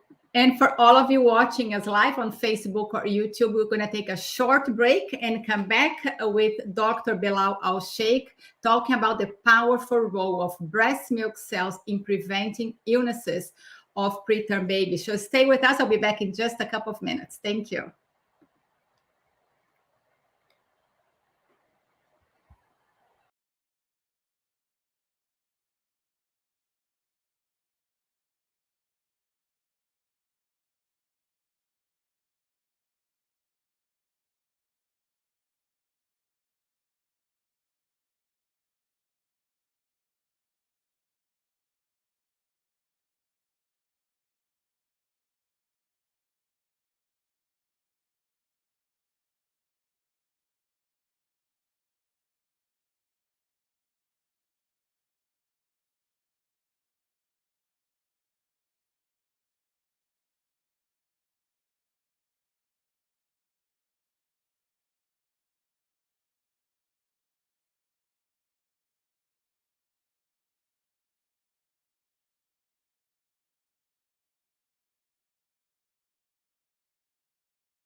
welcome back. And if this is your first session of the day, welcome to the special edition of Preemie Chats, talking about World Breastfeeding Week. And today, our last presentation is with Dr. Belal Al-Sheikh, who will present the powerful role of breast milk cells in preventing illnesses of preterm infants.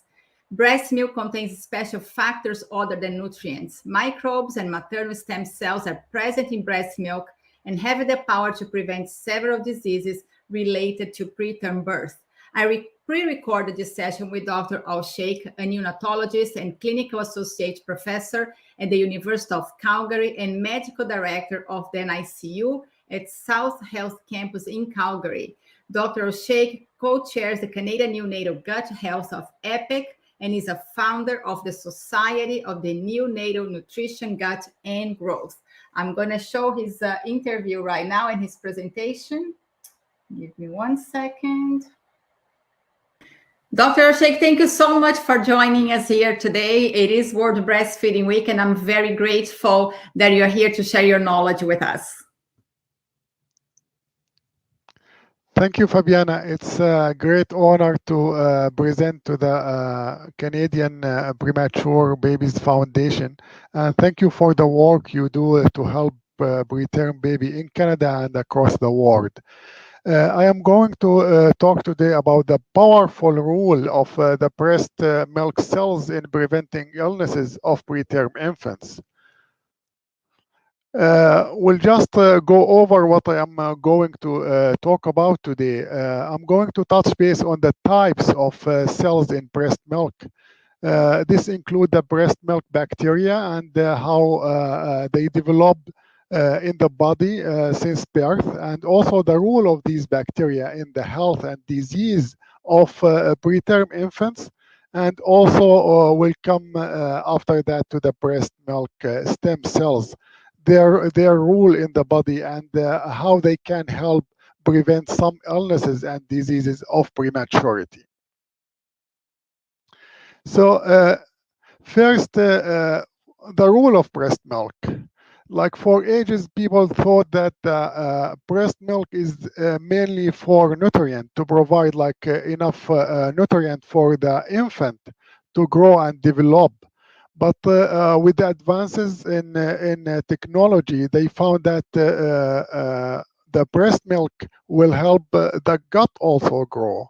So these, for example, the intestine, the gut of the preterm infants, and this will grow with the breast milk compared to the formula.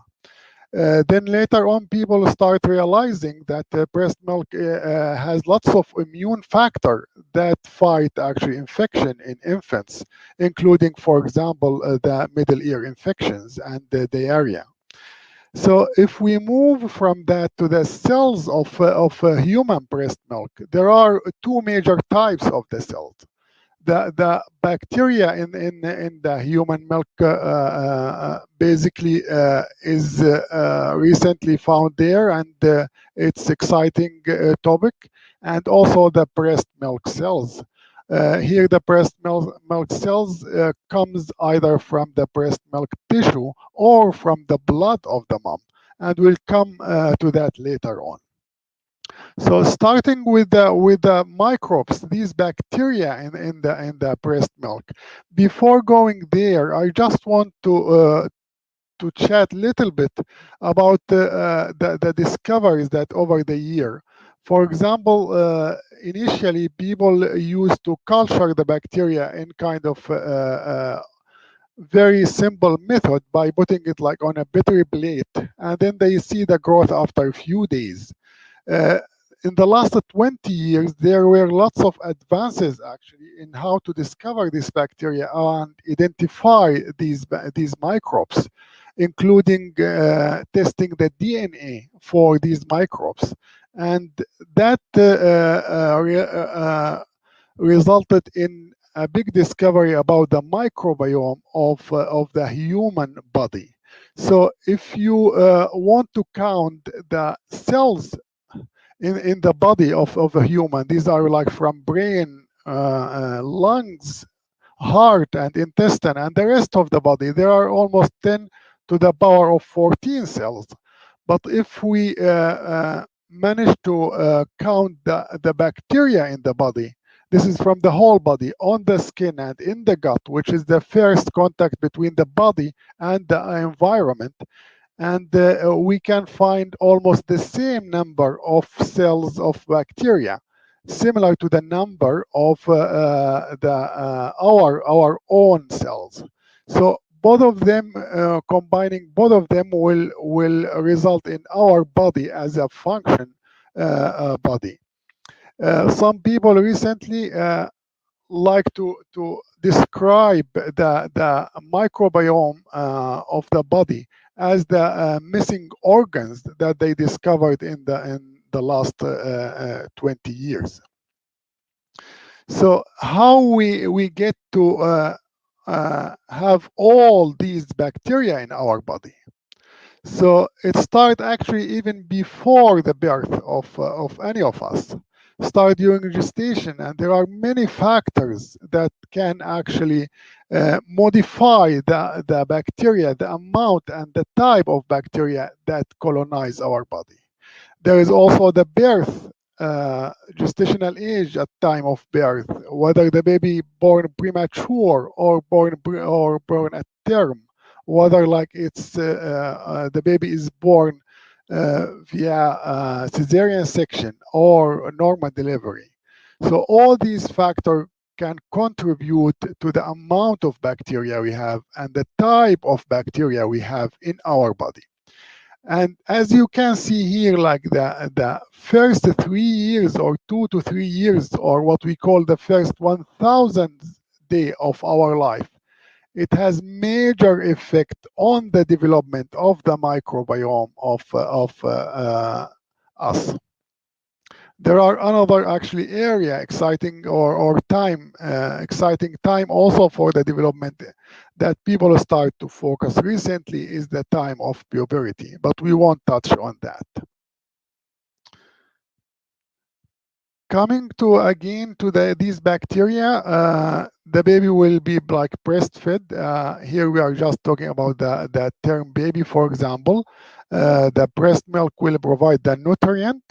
Also, there is other bioactive factor that can help the development of the baby, and also there is the commensal or the friendly bacteria that can help the development of the microbiome. And here, actually, these bacteria include the bifidobacterium and the lactobacillus, and those are the most common bacteria that we are going to focus on during our talk. So what happened, what's the difference between the type of bacteria and the amount of bacteria, and how these bacteria contribute to the development of our gut microbiome? There is major difference between those who breastfed and those who didn't breastfeed. For example, if we have like two kind of babies, one of them on more than 75 of the time of his or her diet is breastfeed, compared to one like with less than 75. If you look at the amount of or the contribution of the breast milk to the infant gut microbiome, it's around 20% actually for those who breastfeed, compared to just 5% for those who are on less than 75% of breast milk. So that's a big difference between the two. And here again, the dose of or the number of times of breastfeeding, the direct breastfeeding, I mean here, might play a role.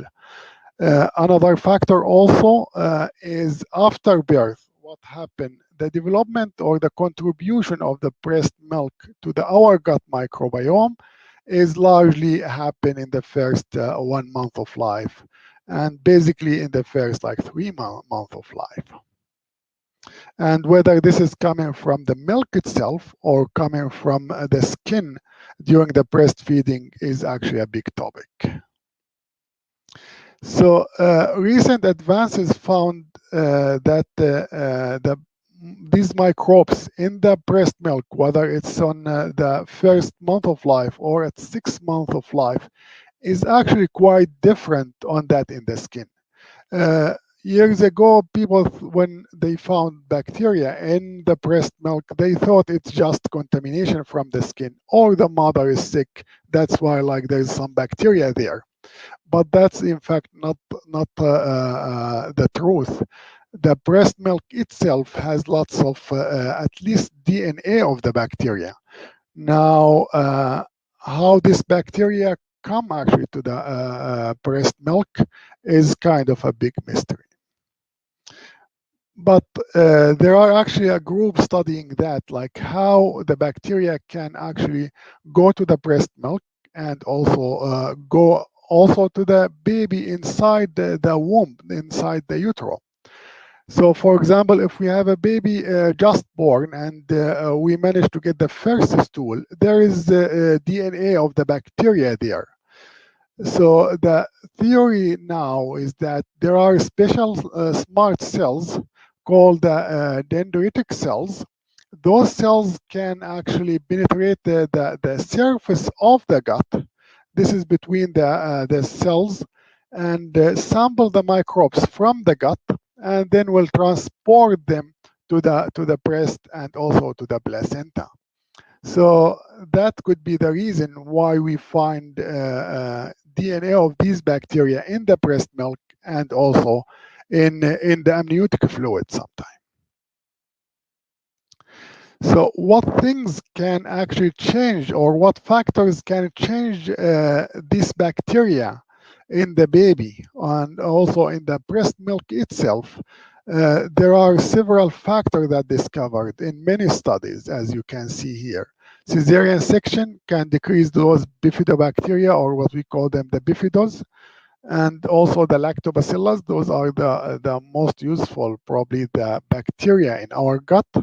There is also the weight of the mom, especially the weight gain during pregnancy. There is the use of antibiotic in the mom can change also the amount of bacteria in the breast milk.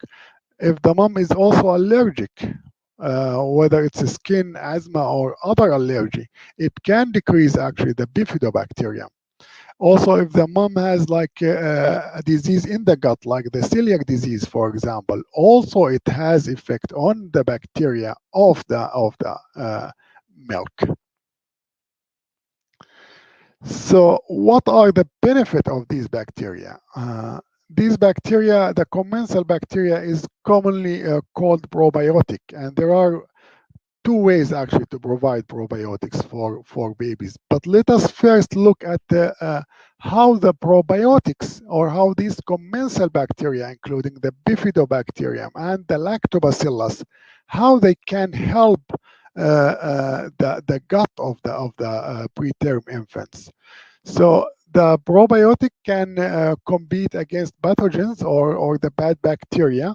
So imagine, for example, you are booking in a hotel. So the gut works like a hotel with many like rooms in it. So it's the rule in the gut is first to come, first to serve. First come, first serve, basically. So the good bacteria, if they come first, they will be like occupying the gut. But on the opposite side, if the wrong bacteria came first, it might cause trouble for the gut. The probiotic also work on digesting the nutrient as well. These bacteria also can help in tightening the gut barriers. These bacteria also can help upregulating the immune cells, and also it can help in decreasing the inflammation. So I'm going actually now to focus a little bit on the inflammation and what we call the toll-like receptor. So moving to the next slide.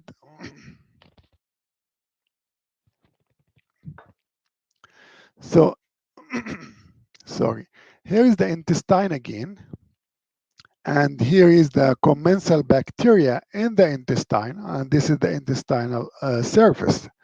So the commensal bacteria, including the bifidus and the lactobacillus, usually produce what we call tool-like receptor ligands, like small factors that stimulate or tickle the tool-like receptors on the surface of the bowel.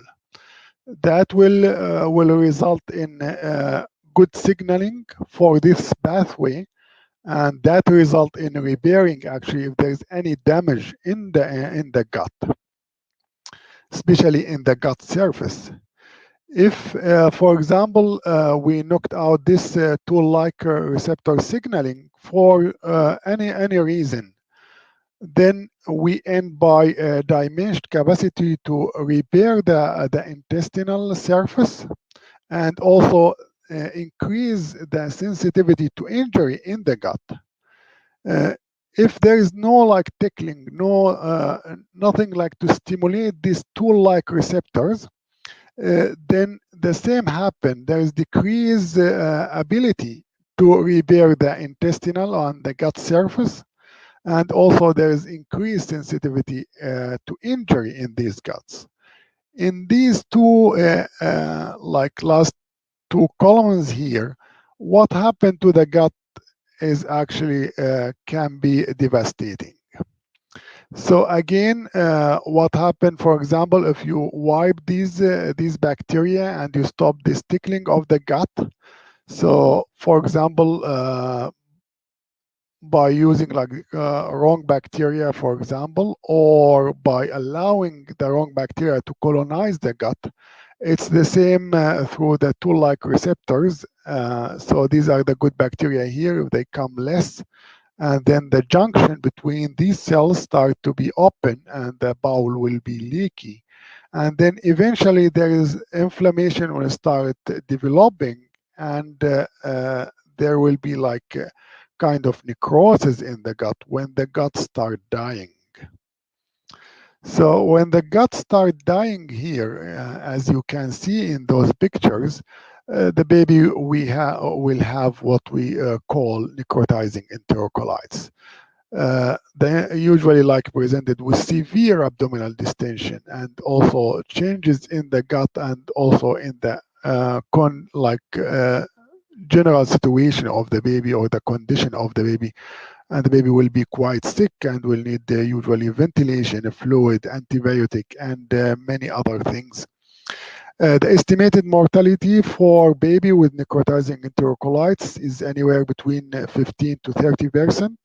And those baby, if they survive, they usually stay in ICU, in the neonatal intensive care unit for a long period. It can be up to 60 days or even longer.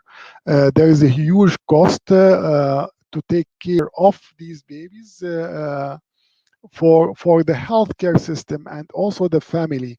And also to prevent this disease, the breast milk actually remains the first line to fight the necrotizing enterocolitis. So a few years ago, we want actually one of our lactation consultant worked on a quality improvement project to see the mom in the first 6 hours of life and work with them to increase their milk supply. So her work actually resulted in an increase in the breast milk use from about 82% to 92%. So the use of breast milk increased by around 10%. That increase actually for those very low birth weight infant resulted in dramatic decline in the rate of necrotizing enterocolitis from close to 9 to 10% to around 4 to 5%. It's a simple method to actually prevent necrotizing enterocolitis, but it's very important at the same time. So what the commensal bacteria that can make difference for preterm babies and also for the gut microbiome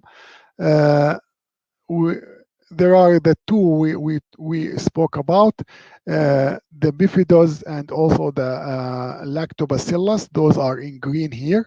And there is also the other bacteria that were linked actually in many studies to the development of necrotizing enterocolitis. As you can see, this is, for example, the first 14 days of life. As I said, the first period after birth is very critical to the colonization of the gut. As you can see, these green bifido and other commensal or friendly bacteria start to colonize the gut initially, and it goes like up, and to later on in life.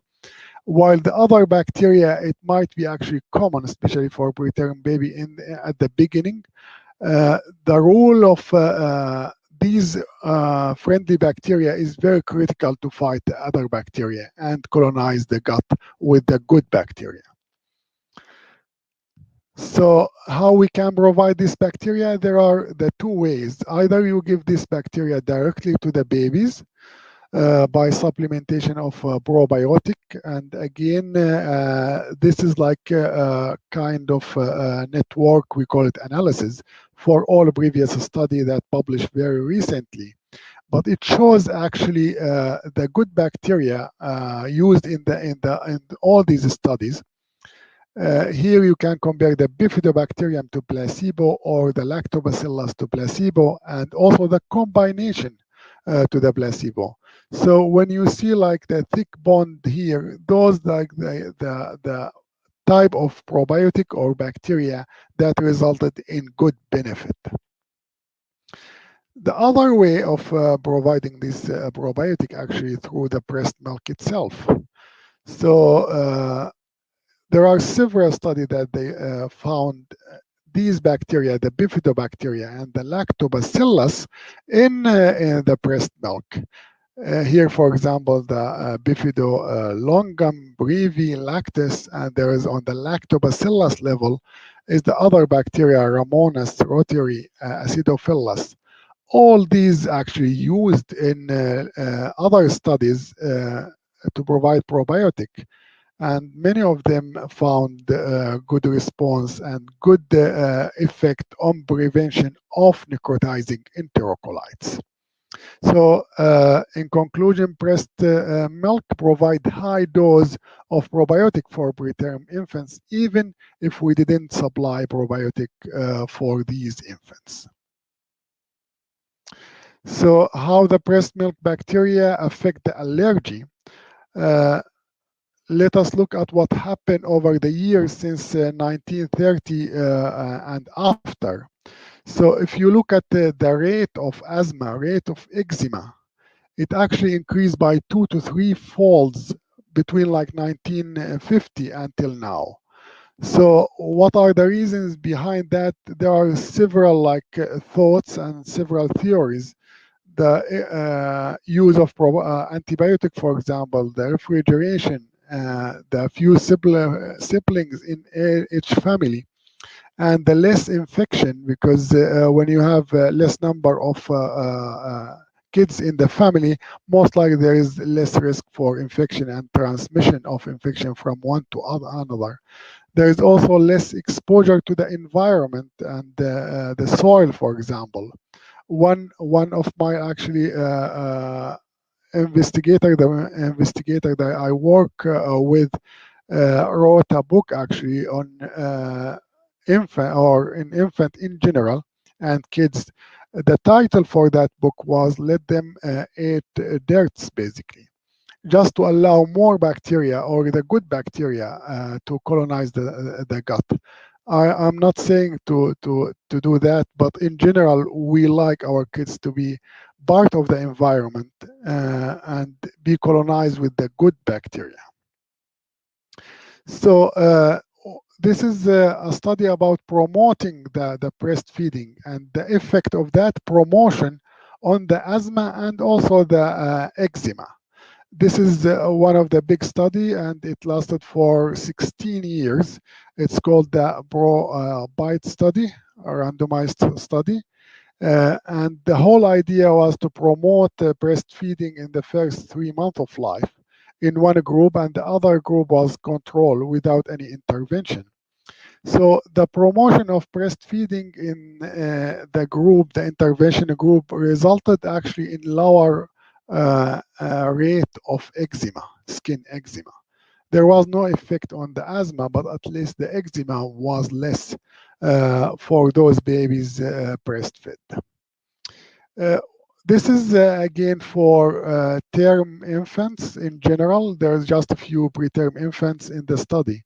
But what we did in our center here, we tried to provide those common and friendly bacteria, the bifidobacterium and lactobacillus, that present in the breast milk to the preterm infants. And again, those are the same presented in the breast milk. So as you can see here, we measure like how much bacteria in the stool. This is the microbiome of the stool. The group that received those bacteria, they have a higher number of these bacteria DNA in their stool. Here also the lactobacillus, at least the lactobacillus stay better than the control group. What we found when we look at the clinical outcomes of the study in the first 6 months of life, this is after going home, by 6 months corrected gestational age, we found that the rate of cow's milk protein allergy, that means like usually the cow's milk protein allergy presented either with body stool or lots of vomiting and intolerance for the cow's milk protein.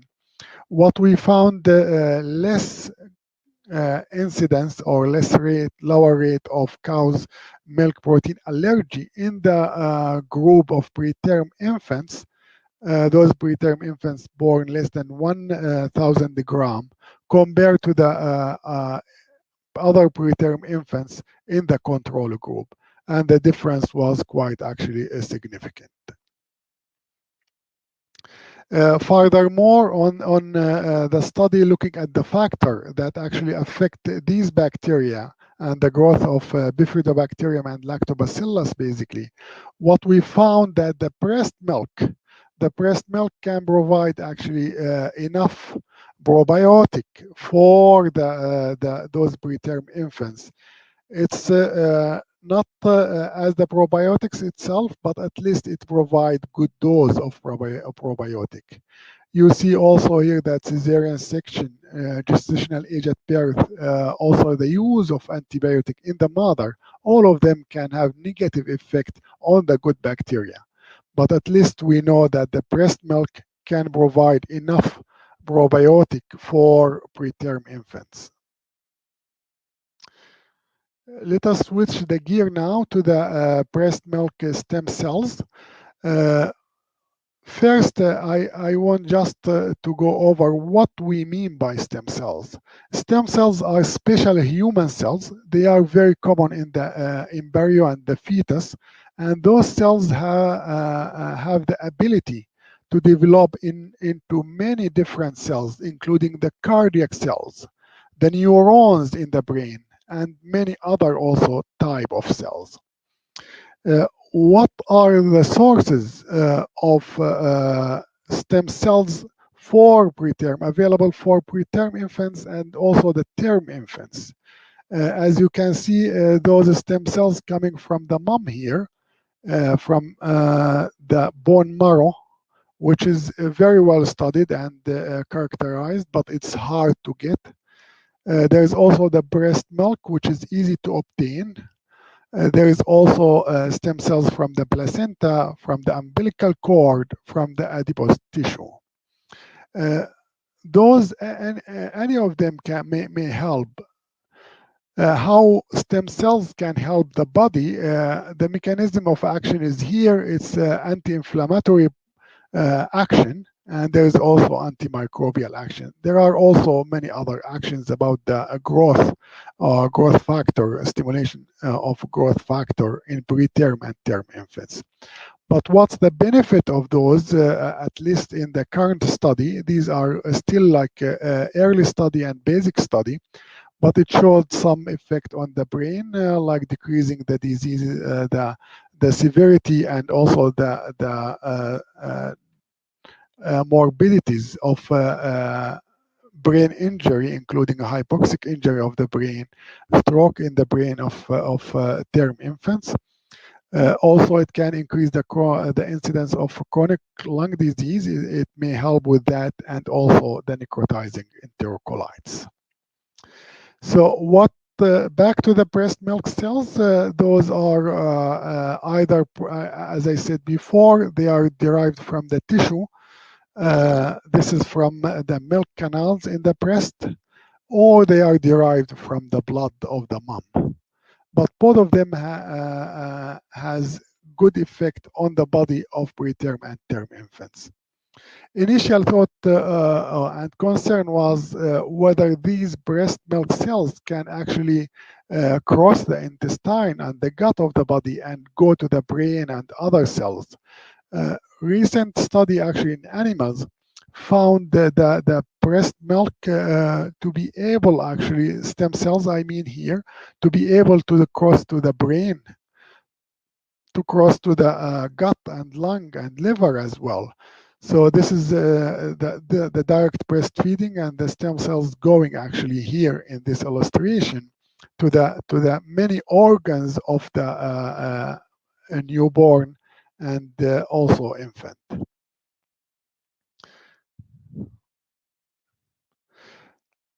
Again, the study is still preliminary, but this is comparing the breast milk cells between the term and milk and preterm milk to see if there is any difference. What's surprising was that they look here at the gene expression, and one is the normal, and then they found that preterm infants has upregulated actually gene, many of the genes actually up to 10 folds compared to the term infants. There are some of the genes are downregulated, but many actually of the genes in the milk and the stem cells of preterm infants are upregulated. The effect of that and how that can help or have any effect on the preterm or even in term infants is yet to be determined. Moving to the clinical part of effect of stem cells in preterm infants, this is a clinical study, randomized controlled trial done actually in China by Dr. Sun. And Dr. Shuli actually was one of the investigators in the study and the last author here. So what they tried to randomize the mother to receive fresh milk or to receive like the regular after like refrigerating the milk. So we know that the breast milk stem cells stay alive for only 4 hours. So if we want to get the benefit of the stem cells, the breast milk stem cells, we need to give it within a few hours, within 4 hours for preterm infants. So what the study showed that the fresh breast milk use is associated with lower incidence of necrotizing enterocolitis or death of these preterm infants, lower incidence and rate of retinopathy of prematurity. This is the most common reason actually for blindness in preterm infants, in children in general in North America. And also decrease the risk of chronic lung disease. You see the baby here with nasal bronch requiring some oxygen. So the fresh breast milk may have good effect in decreasing many of the morbidities of preterm infants. This is another study looking at giving actually the fresh breast milk in the nose as like nasal drops for preterm infants with severe brain injury, severe intraventricular bleed. So they were looking whether these like stem cells and some other factors in the breast milk that can help the repairing at least some of the damage in the brain. So the study was small for only 30 infants, and they compared that with the babies didn't receive these nasal drops of fresh breast milk. What they found that those babies who received nasal drops of breast milk stem cells, they found them to have smaller cystic changes, like the severe defects in the brain. This is just a coronal view of the brain if you are looking. So here are the chambers in the brains, and here like the cyst formation. So the infant received fresh breast milk as nasal drops, had actually less severe cystic changes. And also the size of these chambers were smaller in these infants. So they conclude that fresh breast milk may help actually those infants with severe brain injury. But more studies actually is required before kind of implementing, although it seems to be safe. So to conclude, breast milk is the optimal milk for all infants, including preterm infants.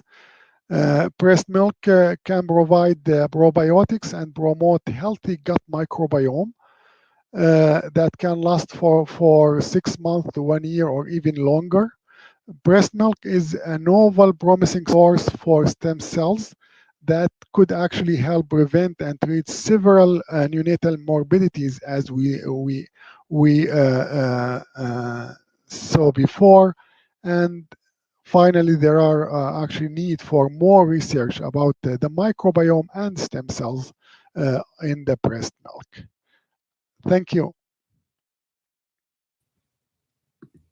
Thank you, Dr. El-Sheikh. Absolutely fascinating. Wow, I learned so much from this presentation, and I have quite a few questions for you.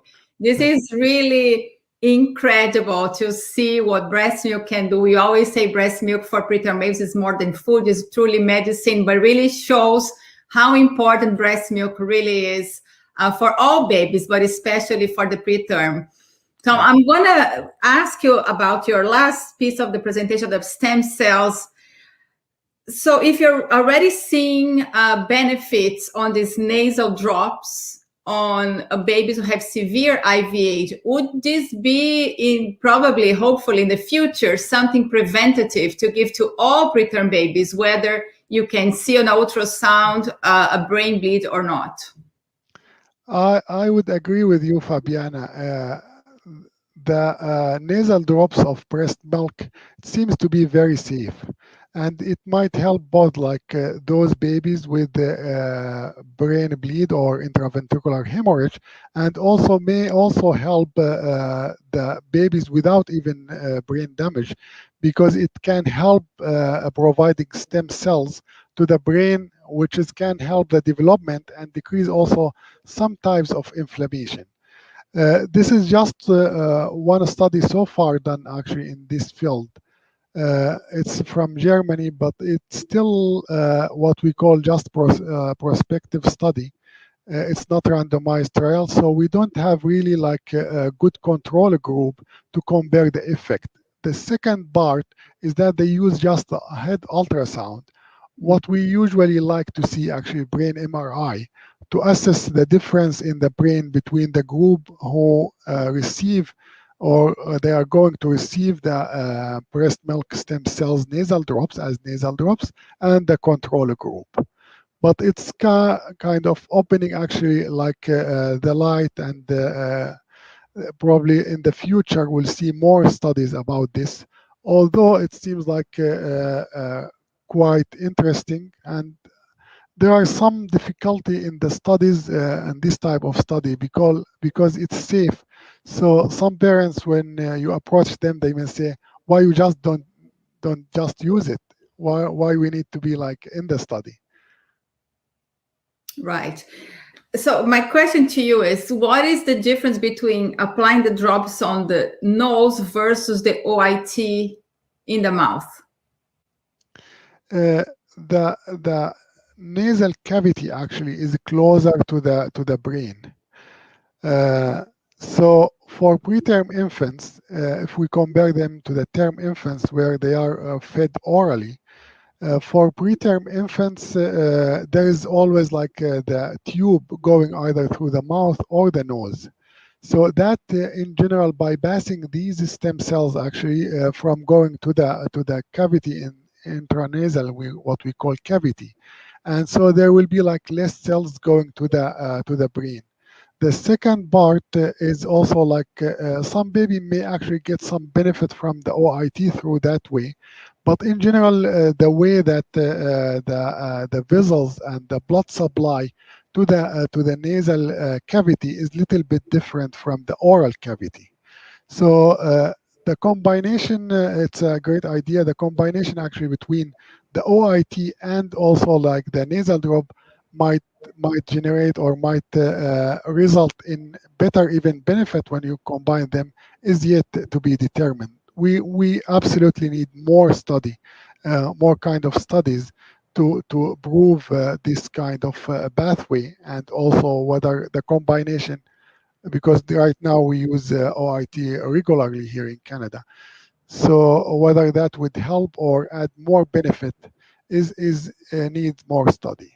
Absolutely. But this is so much hope for the future. And I hope it doesn't take many, many years, that we can put this in practice sooner, not rather than later.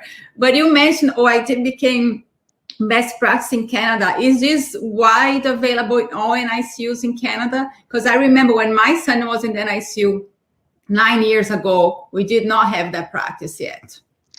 Yeah, actually, like the practice started to develop in the last 5-6 years. There were some pioneers actually in the country, and there were lots of advocates about using the OIT for preterm infants, because it's safe, although it's not well studied, but because it's safe and it seems to provide benefit for preterm infants. People quickly adapt the use of OIT in preterm infants. Wow. Okay. My next question to you is, what happens when the parent cannot pump or provide breast milk, goes to donor milk? Do we lose the stem cells because that milk is pasteurized? Absolutely, absolutely. Because as I said, the life for stem cells is around like 4 to 6 hours. Anything after 6 hours, those cells will be very dimensioned, like very low, and may disappear totally from the breast milk. So if we want to get the benefit, we need to either provide like fresh milk or direct breastfeeding to get the benefit of these cells. If we stay longer, we are unlikely to get the benefit of these stem cells. So the ultimate goal is to support the parent who just delivered the baby to produce breast milk. And you mentioned here you did a QI with the lactation consultant to really increase the volume of the milk, or start producing milk in the first 6 hours of life. So is this a practice now in Canada? Because I know there is a variation from hospital to hospital. We also have an international audience here with us that we know practices are different in different countries. But what is the benefit of starting in the first 6 hours? So there's a huge benefit actually for starting the lactation. Not even in the 6 hours, actually, even within like 1 to 2 hours of birth, mom needs to start pumping. Otherwise, it might be too late later on to start. That's why, like, there are many actually ways of supporting the mom even before birth of those preterm infants. In our center here, we ask actually our lactation consultant if there is a time before birth of these preterm infants to go and also discuss the pumping with the mother from even before the birth of these preterm infants. So to give her also like the kit that she can use soon after birth. Once she's stable and everything is going okay, she can start pumping. And the other factor is we need to build our hospital actually to be a breastfeeding friendly hospital. Although like we have this idea and name for in many hospitals, many of them actually they don't follow the exact actually rules for supporting breastfeeding. So there are many ways, especially for preterm infants. Some of the actually big researcher in the field of lactation ask for actually for anyone in the institution, for example, in the hospital, the rule of supporting the mother to provide breast milk start actually from the time when she actually admitted. She needs someone to talk to her that your baby need the breast milk, and to the top or the executive director of the hospital to allow on support policies to support breast feeding in the hospital. So it's kind of will need multidisciplinary kind of team, but everyone is responsible in the hospital or working in the hospital is responsible to support breastfeeding. Absolutely. This is so important. And from my own experience, I remember after my emergency section, I just recovered a little bit, and I remember the nurse coming with this double breast pump machine near my bed, and oh, you got to start pumping. And I had to be honest with you, I started crying because I said to her, I want to breastfeed my son. Obviously, I had no idea how a 26-week baby looked like. I had not seen him yet. But I had a lot of support from the bedside nurse from labor and delivery who helped me to get started, to start pumping right away. And I was one of those moms, very lucky that I had a freezer full of breast milk for my son. But today, like more than ever, that I know how important it is. So here at CPBF, we really advocate for hospitals to support families, especially families of preterm babies. So I just want to wrap it up asking you about probiotic and supplementation, because also this is not a very old practice. This is something new in Canada in the NICUs. Is this now standards of care for NICUs to provide probiotics as supplementation? It's actually standard of care, but not for all hospitals. There is some concern until now about the probiotic. It's not that the probiotic is not good for the babies. In fact, they are good, and many studies, over like 52 studies, showed like good benefit, and that probiotic could actually decrease the rate of necrotizing enterocolitis and help in other ways as well. But the issue is the production of the probiotic so far is not well controlled. And there is, for example, in US, there is only 20% of the hospital actually, or in ICUs, they provide probiotic. There is some concern that this probiotic, the manufacturer probiotic, because it's not like under FDA, they have some contamination, and some of this contamination with fungus. So some baby got actually sick because of it, at least in some of those probiotic produced in the USA. The one we use in Canada, it seems to be safe actually. It's used almost now more than 80% of the NICU in Canada, they use probiotic. Some of them they don't use it for babies less than 1 kilo because the evidence is not solid there yet, although like it seems to have some benefit. But so far there's if there's push, like if we can test and make sure like the probiotic that manufactures is well regulated, either by Health Canada or by FDA. Those are the probiotic that showed benefit. We need to use them. Absolutely. Wow. Thank you, Dr. Sheikh. Such a great session. So much information, and I hope people take advantage of all your knowledge that you share here with us today. I'm very grateful that you took this time to share your research and your work with us. Thank you.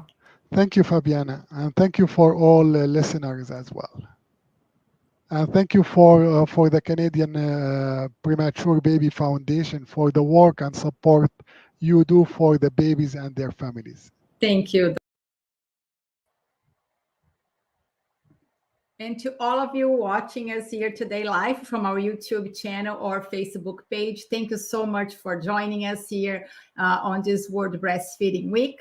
The video of today's session and all the videos from our live series are available on the CPBF website, which is right here, the CanadianPreemies.org. I also want to thank our sponsors, Medela, AstraZeneca, and Water Wipes for their ongoing support to our education sessions. And we are a charitable organization, and we believe that through support and education, we can empower families, ensuring they are ready to care for their premature babies. Please visit our website, consider making a donation. Together, we can create a brighter future for all families. Thank you and stay well. See you next time.